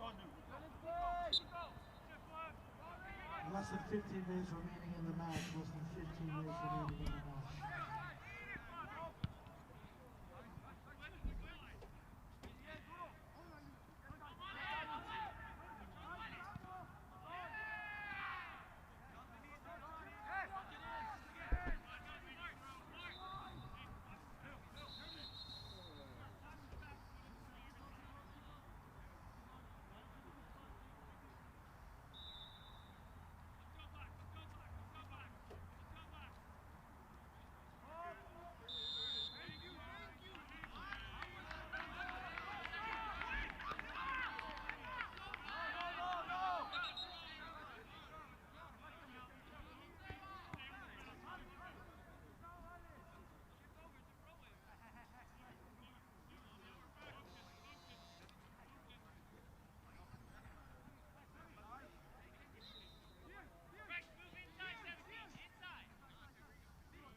This will be a free kick by Sebastian Fransen from Denmark. And easy stop there from Mendia. Now look at the leg on him.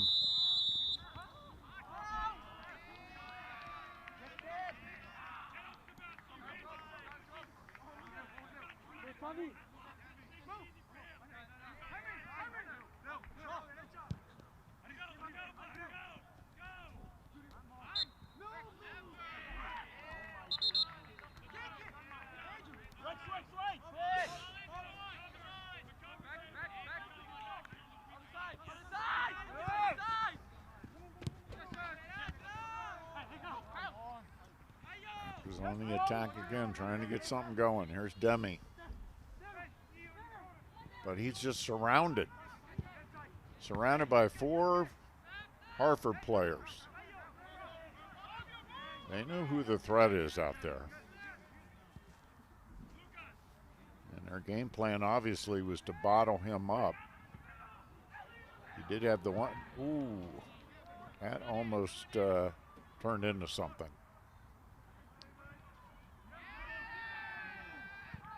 He did have the one incredible attack in the first half, right near the end of the half, but that was stopped by Reichert.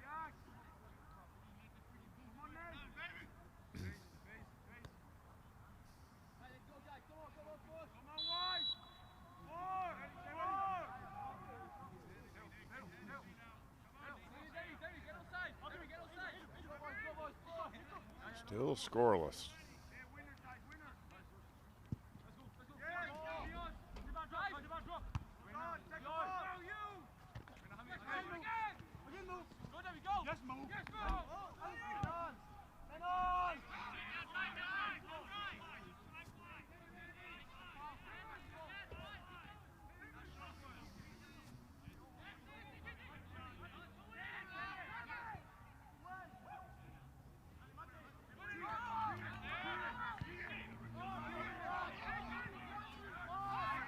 Raptors can get something going with this attack. Oh no. Nothing doing there. Easy stop for Reichert. Had it all the way.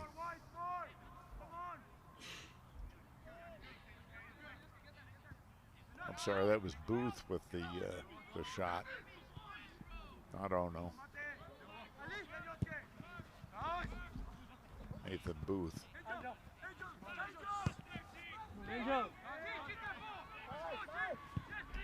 Veldhorst.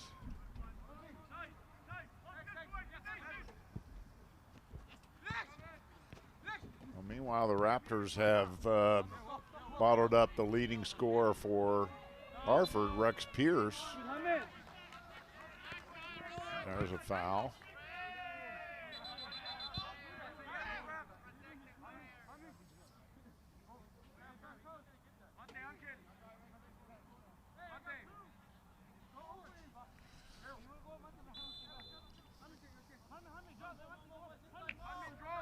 No, we'll have the kick.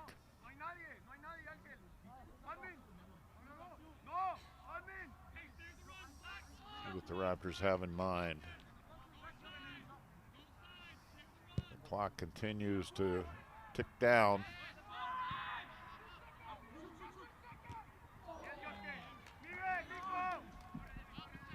Veldhorst with the steal. Raptors couldn't quite save it. That was one of their better attacks. However, this will turn into a corner.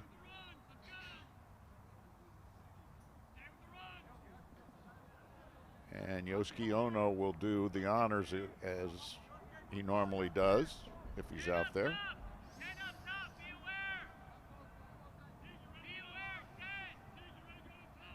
There it is.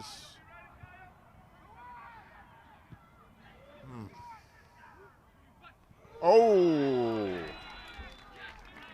Good opportunity there by Nicholas Murillo. But Reichert again. Take another look at that. That was very interesting. All right, it comes out.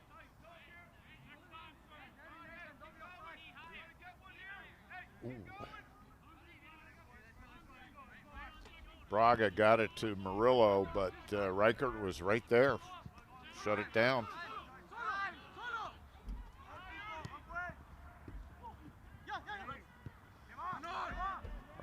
Ramos. Here comes the Raptors again. Down to 8 minutes to go. Oh, crosser. Nobody there.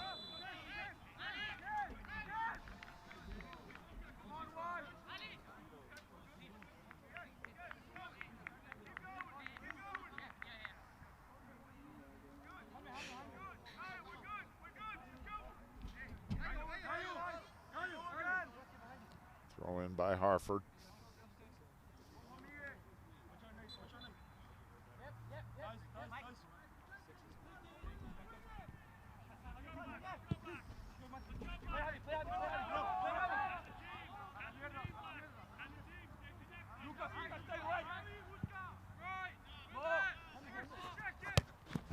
Good, Hamid.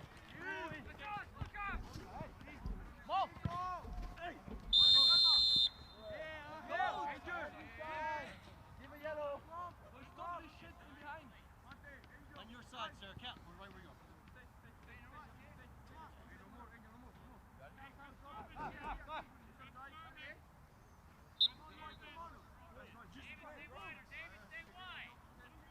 Make that run.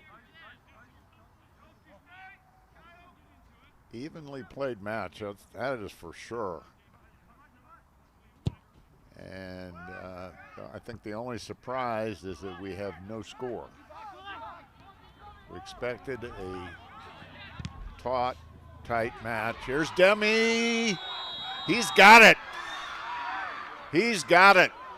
They got the ball behind the defense. Reichert came out and Oh, my goodness. It's an offsides.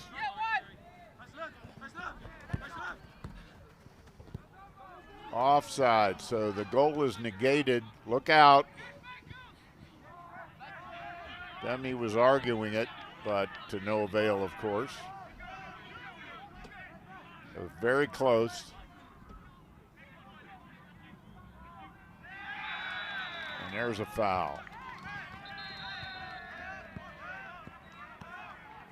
Let's see if a card comes out on this one.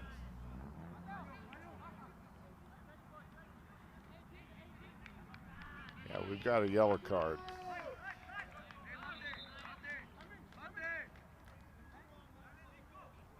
And number 2, Kian Putcher. A little too aggressive.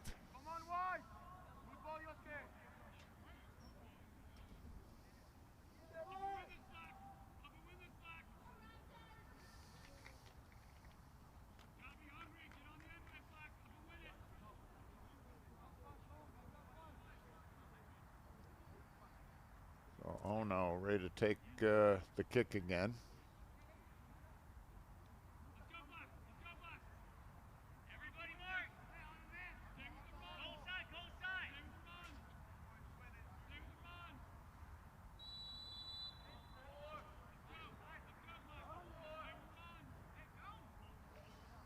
Here it comes. And it was blocked. Almost down to the 5-minute mark. And now we've got another yellow card. And this one's on Hanmin Kim.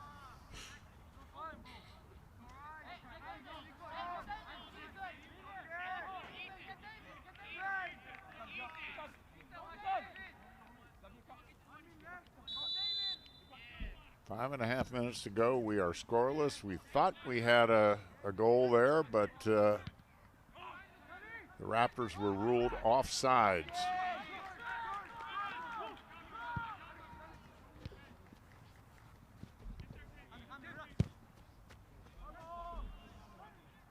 I'm in.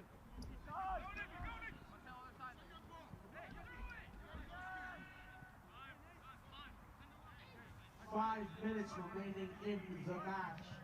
Less than 5 minutes remaining in the match.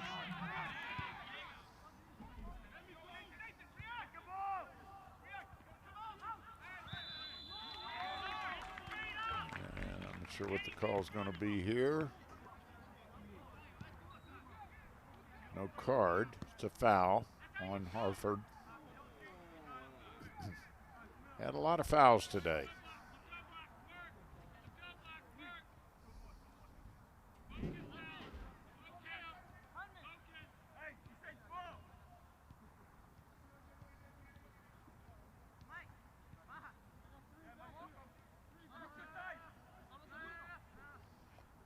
Just over 4 minutes left in regulation. And we start saying that because overtime is looming.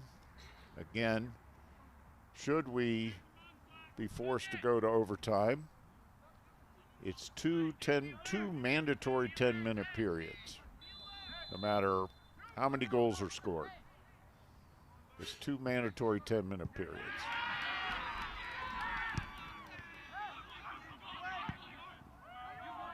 And if that does not produce a winner, then we go to penalty kicks.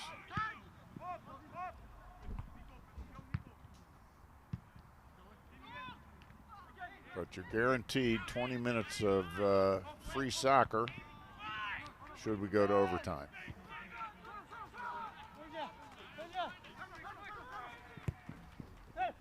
Beginning to look more and more like a realistic possibility here with just over 3 minutes to go.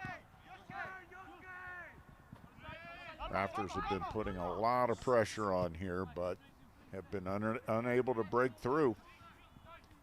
There's Demi. And who they're going to give it to. Demi wanted a corner, of course. Did not agree with the call.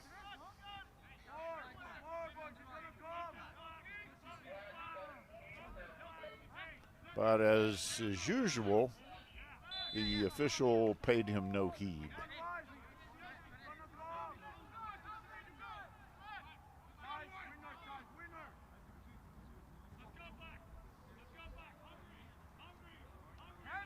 Lewis Riker.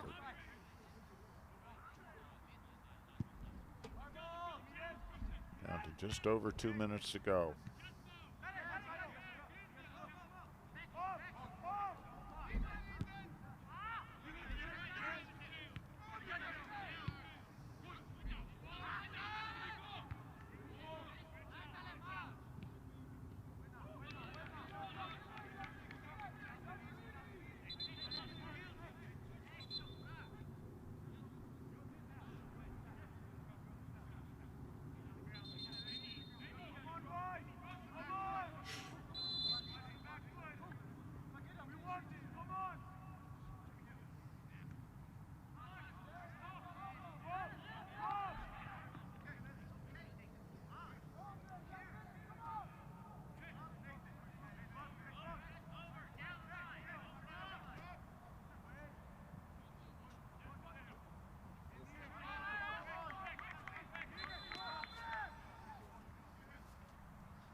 Throw in by Harford.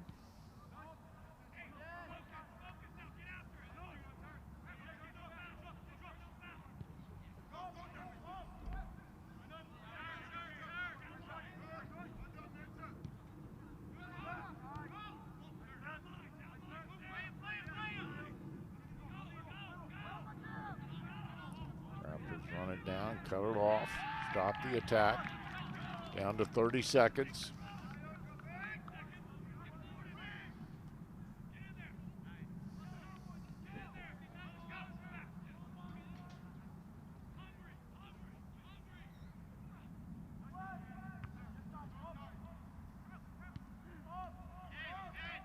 And folks, it looks like we're headed to overtime. 2-1. Ladies And we are going to overtime as we have played 90 scoreless minutes. So again, 2 mandatory 10-minute overtime periods coming up. There will be a break in between the end of regulation and the start of the action. So we're going to take a brief break, and we'll be back for overtime in just a couple of minutes.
And welcome back. We are just about a minute away from the start of the first of 2 overtime periods. Again, we are in overtime. We played 90 scoreless minutes between the 2 best teams in Maryland JUCO, and we are looking at overtime.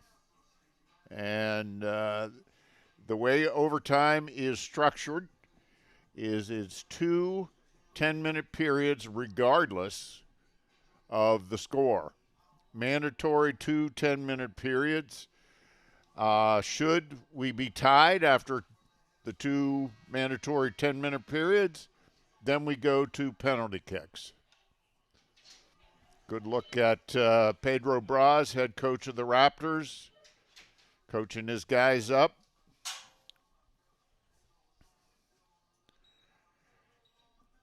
And we're not at all surprised by how tight this match was.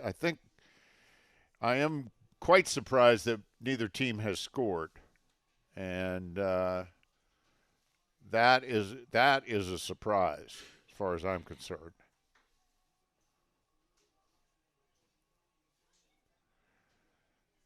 And some of these guys on both teams have played a lot of minutes. Obviously, they're in peak physical condition, but they've played a lot of minutes. Luckily, the weather is cooperating. It's not one of those oppressively hot and humid days that we can get around here even this time of year. So we are set to get underway. Again, 2 10-minute periods, regardless of who scores or who scores how many.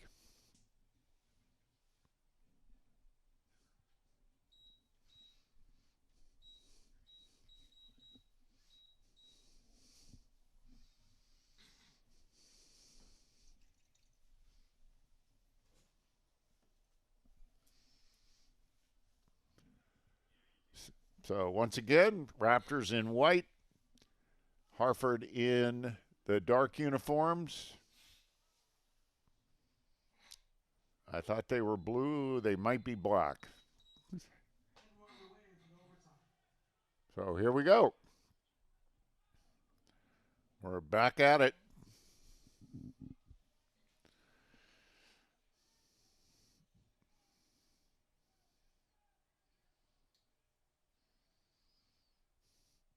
And I got to say, we really did not, in the 90 minutes, we really didn't even have that many, what you would call great opportunities.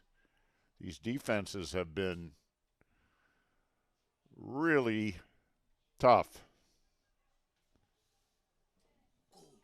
Oh, off the post. Off the post. Caio Braga off the post. We're going to take another look at that one. Here's Braga. Boom. How did he miss that?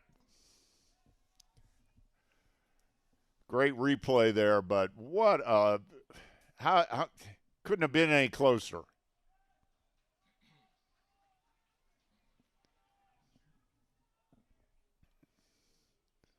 So the Raptors now will have a corner coming up. And it'll be Ono with the kick. Here it comes. And looks like we'll have another. Back-to-back corners for the Raptors.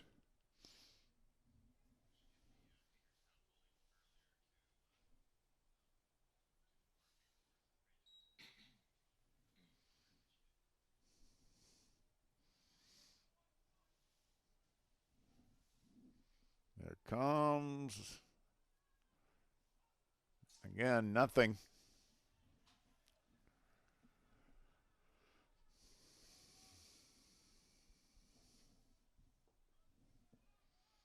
Here it comes.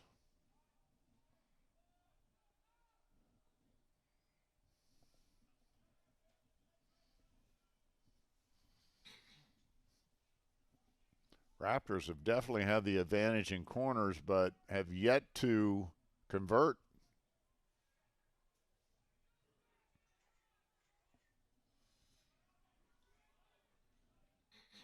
Raptors had the better opportunities in the second half, but just couldn't get it. They had one, or they thought, but it was waved off by an offsides.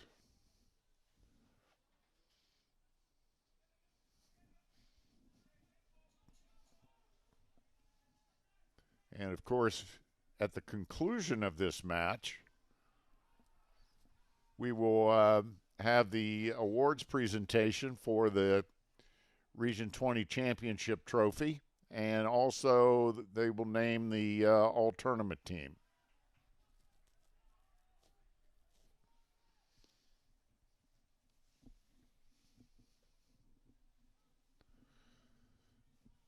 So again, 2 10-minute periods. It's going to be a corner for Hartford.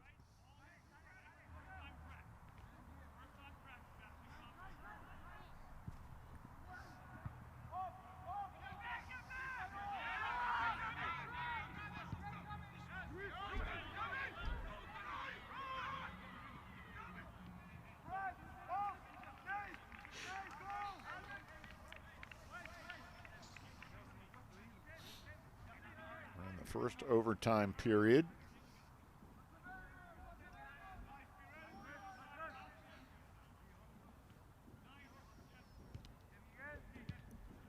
I'll tell you, a lot of these guys have not come out of the match.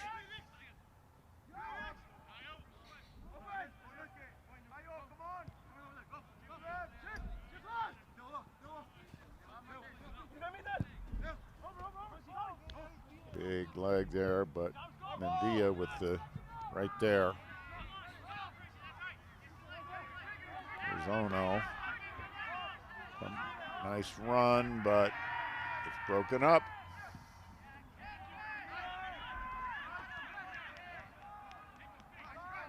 Five minutes remaining in the overtime. 5 minutes remaining in the overtime.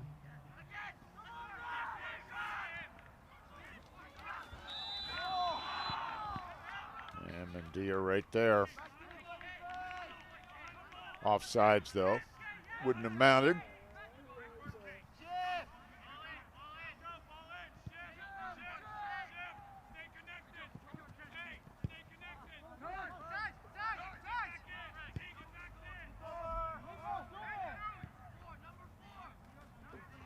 Raptors bring it up.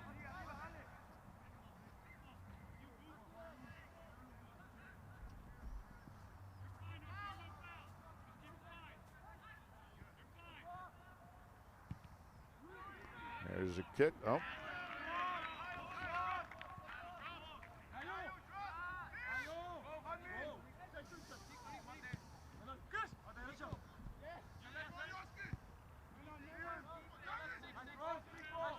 Look. Braga. Nope. Nothing doing. And that has been the story of 97 minutes of soccer.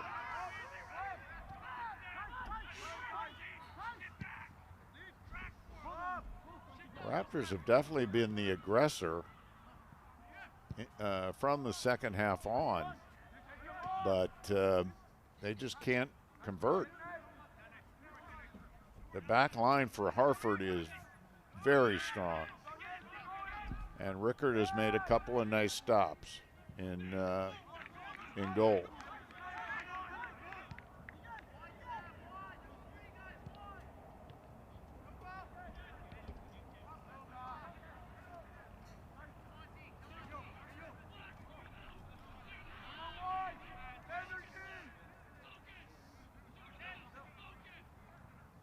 Under 3 minutes now in the first of 2 mandatory overtime periods.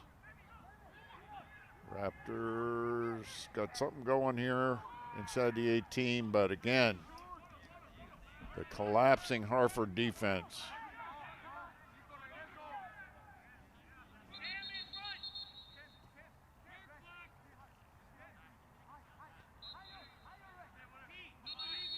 Raptors bench.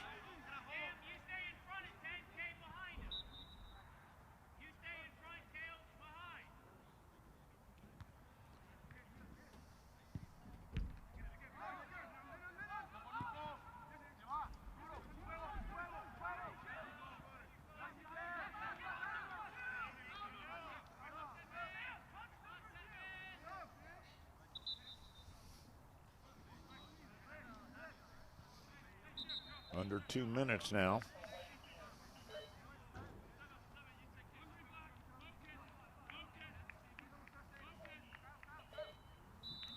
Nathan Booth comes out for the Raptors.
Less than a minute now in the first of 2 mandatory overtime periods. And again, nothing doing.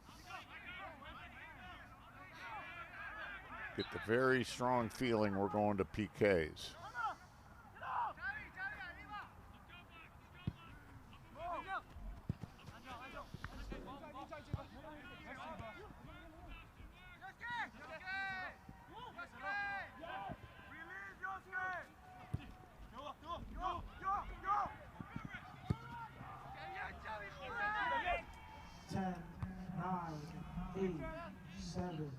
And that brings us to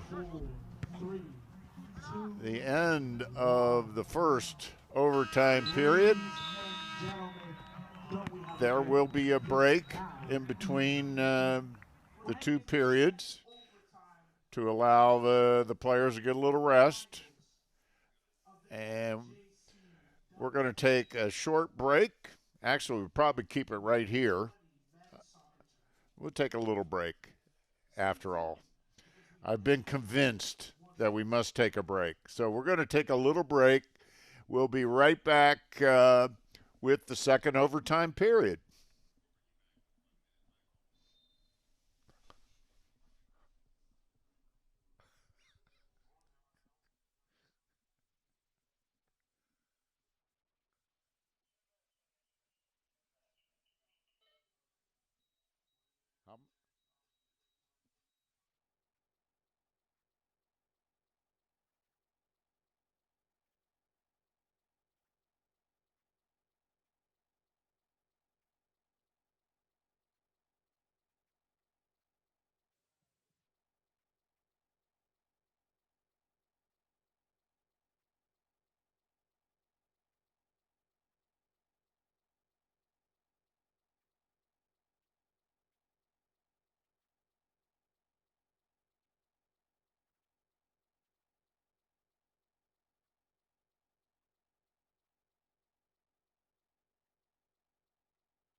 And welcome back to the Rockville campus of Montgomery College. We are just about set to get the second period of our overtime underway.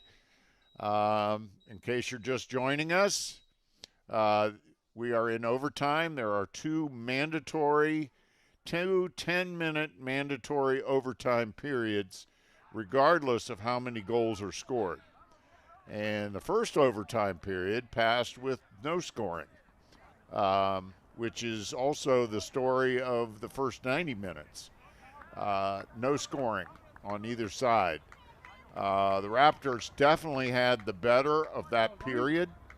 They had more opportunities, but they were unable to convert. So we are now in the second of our two mandatory 10-minute overtime periods. And just so you know, should we end this period scoreless or tied, then we would go to penalty kicks to decide the championship. And I guarantee you that every goalkeeper in this stadium right now doesn't want to go to penalty kicks. That's the last thing a keeper wants to do, is go to PKs.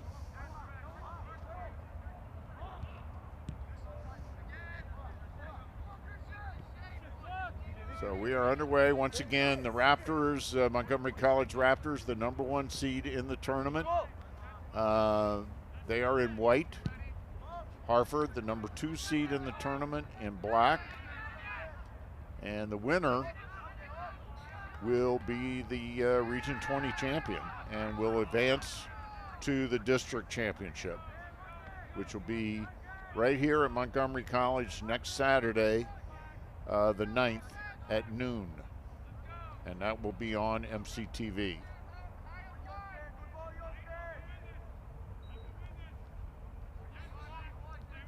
So the Raptors, who have had a lot of corners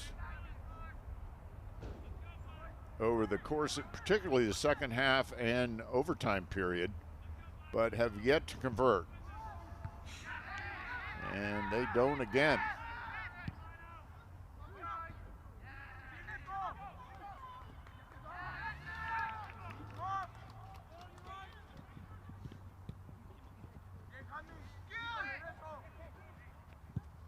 So again, this will be a 10-minute period. We're already under the 8-minute mark.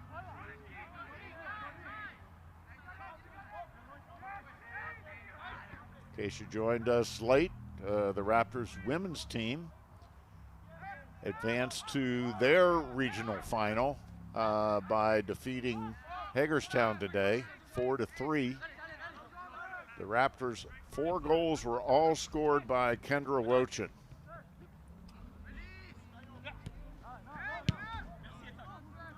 So she really had, and a couple of them were just things of beauty. A beautiful header off a corner, and then a solo effort for her 4th that was just gorgeous.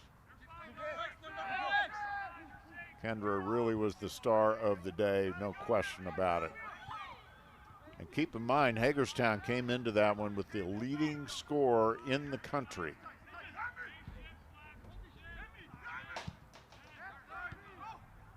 $40 goals. And no, you didn't hear me wrong. I said 40 goals for True Bensoff from Hagerstown. And she did score 2 today, but Kendra Wochin bested her with 4. And the Raptors won, and now they will play for the regional championship on Tuesday. And they'll play against Hartford.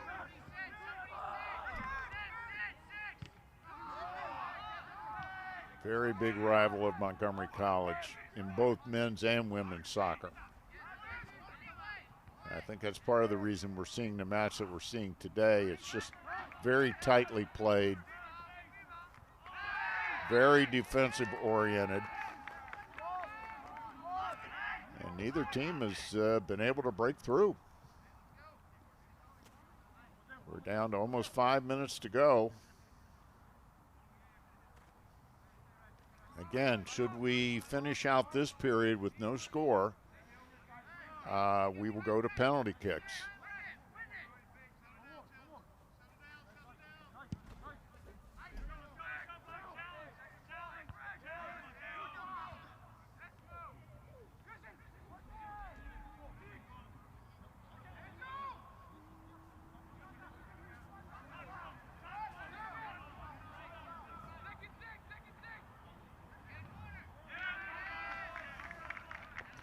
Raptors really have controlled the ball, the action, the pace, but have yet to break through. Less than 5 minutes remaining in the match, in the second overtime. Less than 5 minutes remaining in the second overtime.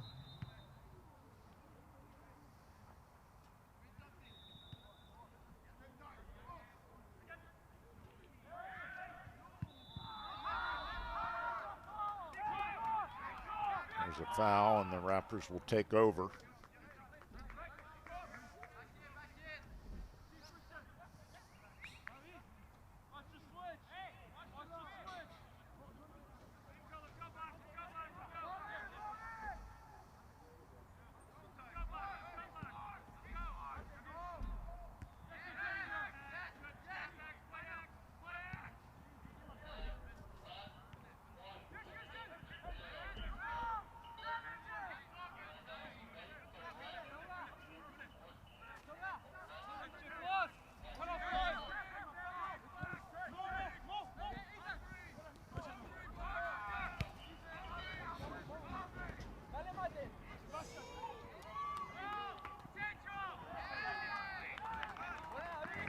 See, did we get a call there? As David Pedrillo was knocked down. No call. It'll be a corner, however. So yet another corner for the Raptors. And this time it's going to be number 21, Angel Ramos, with the kick. This is the first time someone other than Yosuke Ono has taken the corner for the Raptors. Great shot here, by the way. Oh! That was close. As Tice Veldhorst almost got that one to go. Let's take another look. There's the header, just wide. Oh, he could taste that one.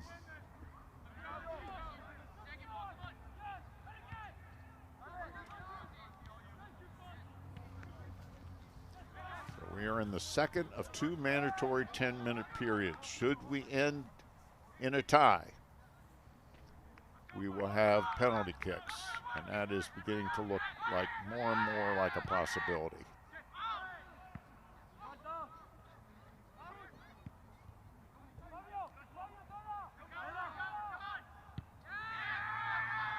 Raptors are putting the pressure on. They are definitely dominating from the offensive end, but they've been unable to convert.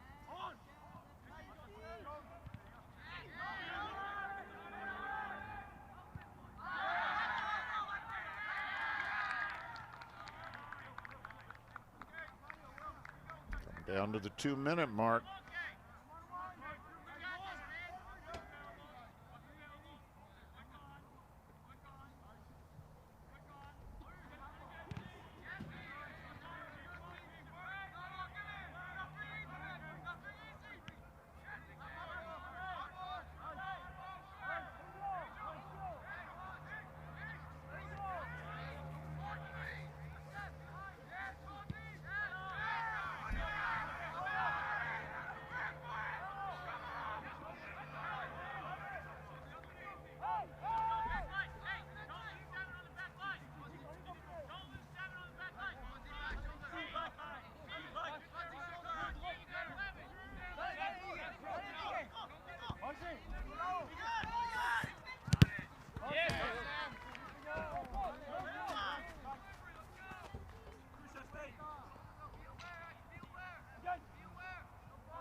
We have a new keeper in there for Hartford, and that's a bit surprising. I'm thinking perhaps he will be the keeper for the PKs.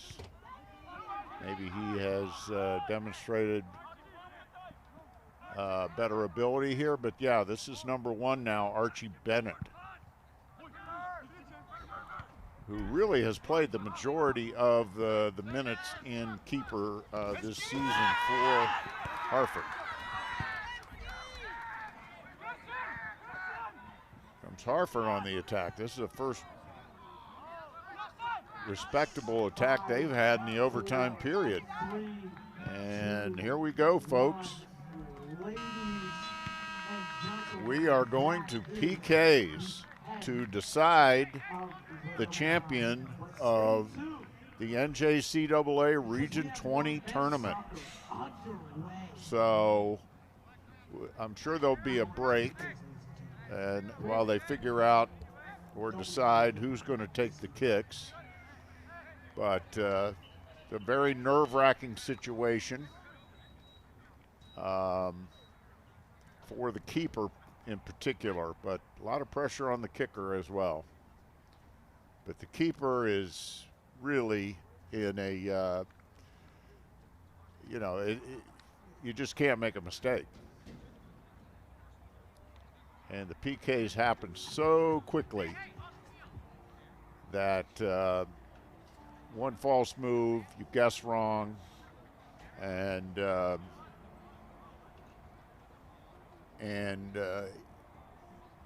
it's going to go in.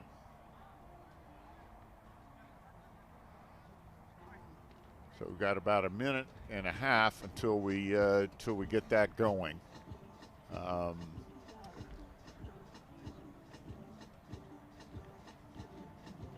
Coaches will select who the kickers will be. And there is the Raptors keeper, Javier Fernandez Mendia. His nickname is Xavi. And he is going to have a lot of pressure on his shoulders right now.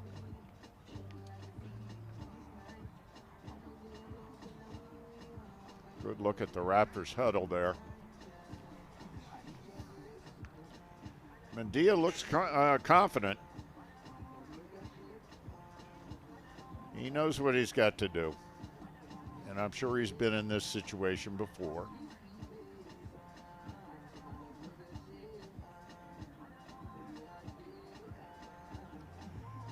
What'll be interesting is to see who the coaches choose to take the kicks.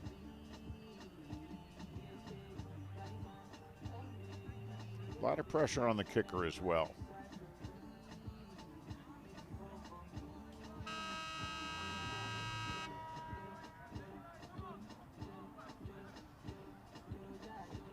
And it does, in fact, look like Hartford brought in Archie Bradley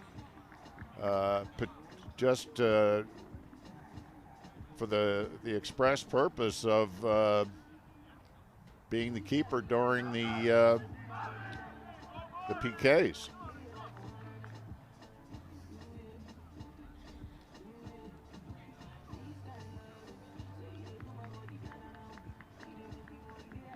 And here we go.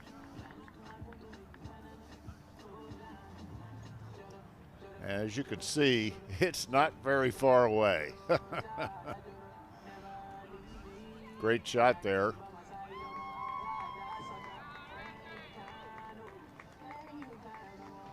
It's another one of my former students down there with that handheld camera. He's been hauling that camera around on his shoulder all afternoon. That's Thomas DeVita.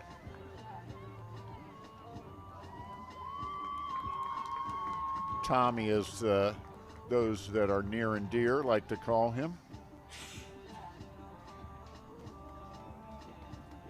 Some people actually thought Tommy was my son, but not true.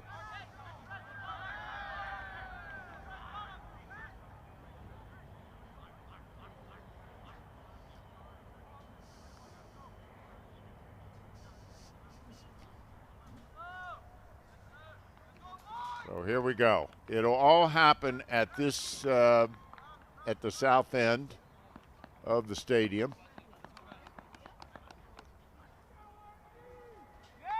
And we see the kickers, those that have been selected to kick.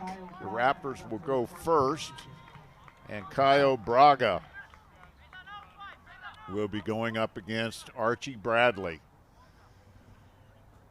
And boy, I tell you, it doesn't get much more tense than this. Caio, one of the co-captains for the Raptors. Let's see what he's got up his sleeve.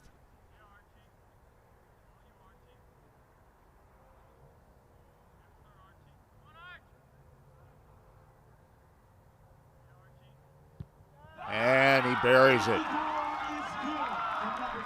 And you see what the keeper has to do there is obviously he has to be extremely quick, but he has to basically guess or anticipate, might be a better word.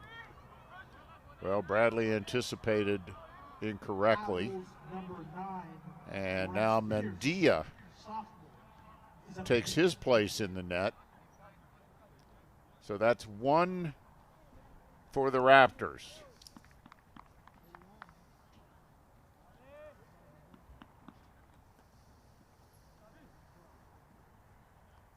And now it's Rex Pierce, the leading scorer for Hartford, to take his attempt.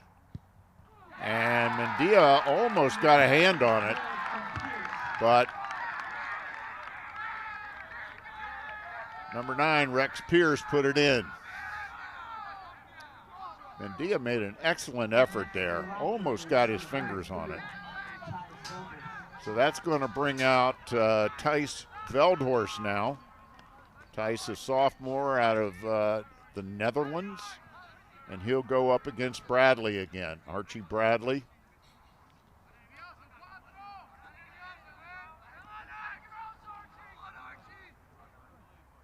Thijs Veldhorst has 1 goal this season and 5 assists. And there's the kick, and he buries it.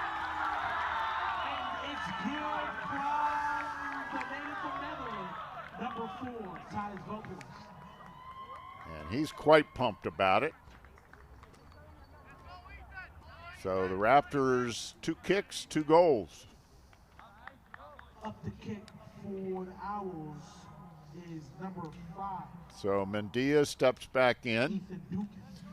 And Ethan Dukin will now kick. Ethan is from Canada. He's a freshman.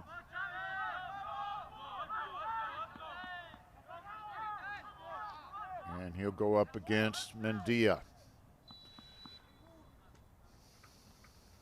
See what happens. Beautiful shot. Here comes, ooh, again, Mendia almost got it. Almost got it. He guessed correctly, but I'll tell you what, Dukin found a hole there where I didn't really see one. So that brings up, puts Bradley back in there, and now up for the Raptors is Mateo Munoz. Mateo is normally a defender. He's a freshman. Played almost every minute today.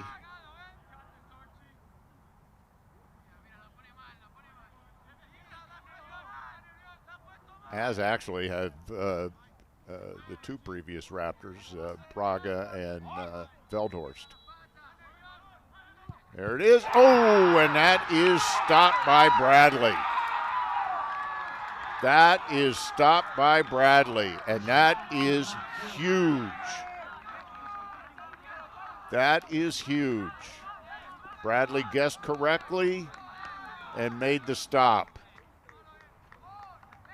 And Mateo Munoz, very dejected, of course. Teammates coming to his side. It's not over, but that does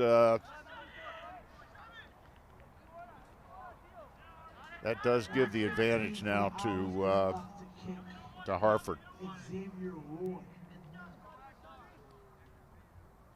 So next up for Hartford is number 15, Javier Roy.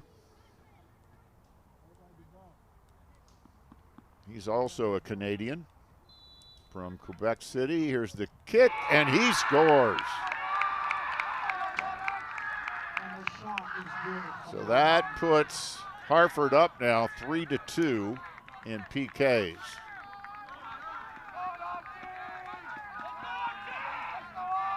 And now Yosuke Ono is going to take the kick.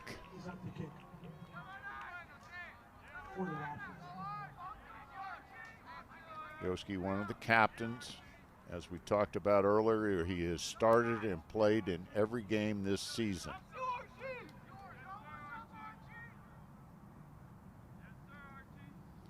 He's going to make Mr. Bradley wait just a bit in the net.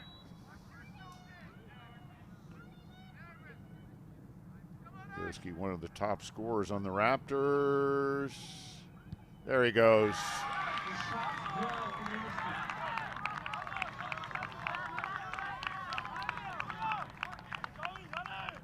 So that's 3-3. Yoshi very happy, of course. Must be a lot of relief when you do score.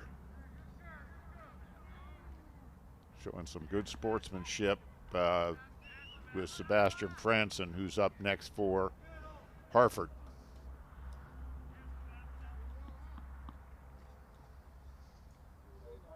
Franson. And it's saved by Mendia. Boy, that was a beautiful save. He fully extended. He fully extended.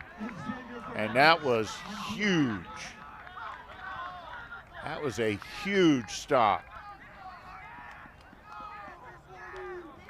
Good look at Mendia.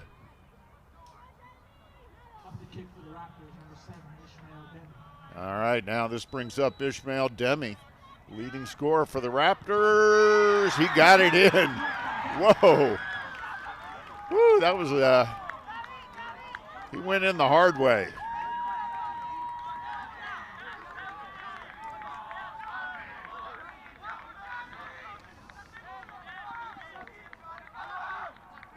So, another stop here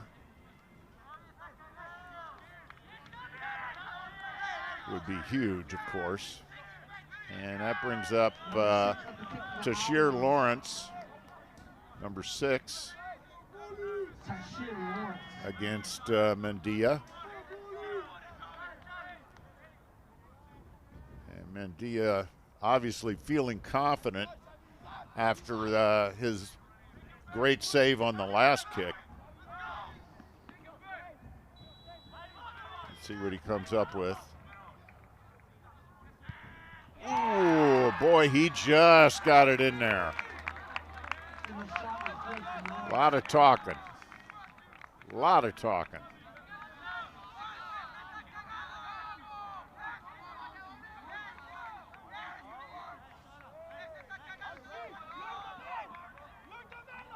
Tashir Lawrence not real happy. All right, now stepping up to the line for the Raptors. We get a good look at, and this is number 11, Fabio Adenero. And it's blocked.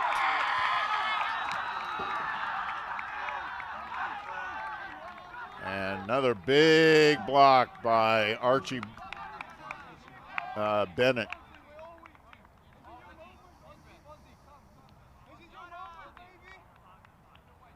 And Adenero is really taking this tough.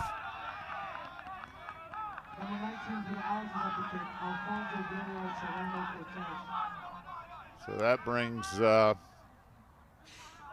puts a lot of pressure, and now that brings up number 19, Alfonso Cortez, who is a defender, played a great match on the defensive side today. Let's see what he can do against Mendia. There it is. Oh, no problem on that one. And that is the match. That is the match. That is the clinching goal. And Hartford has taken the Region 20 championship.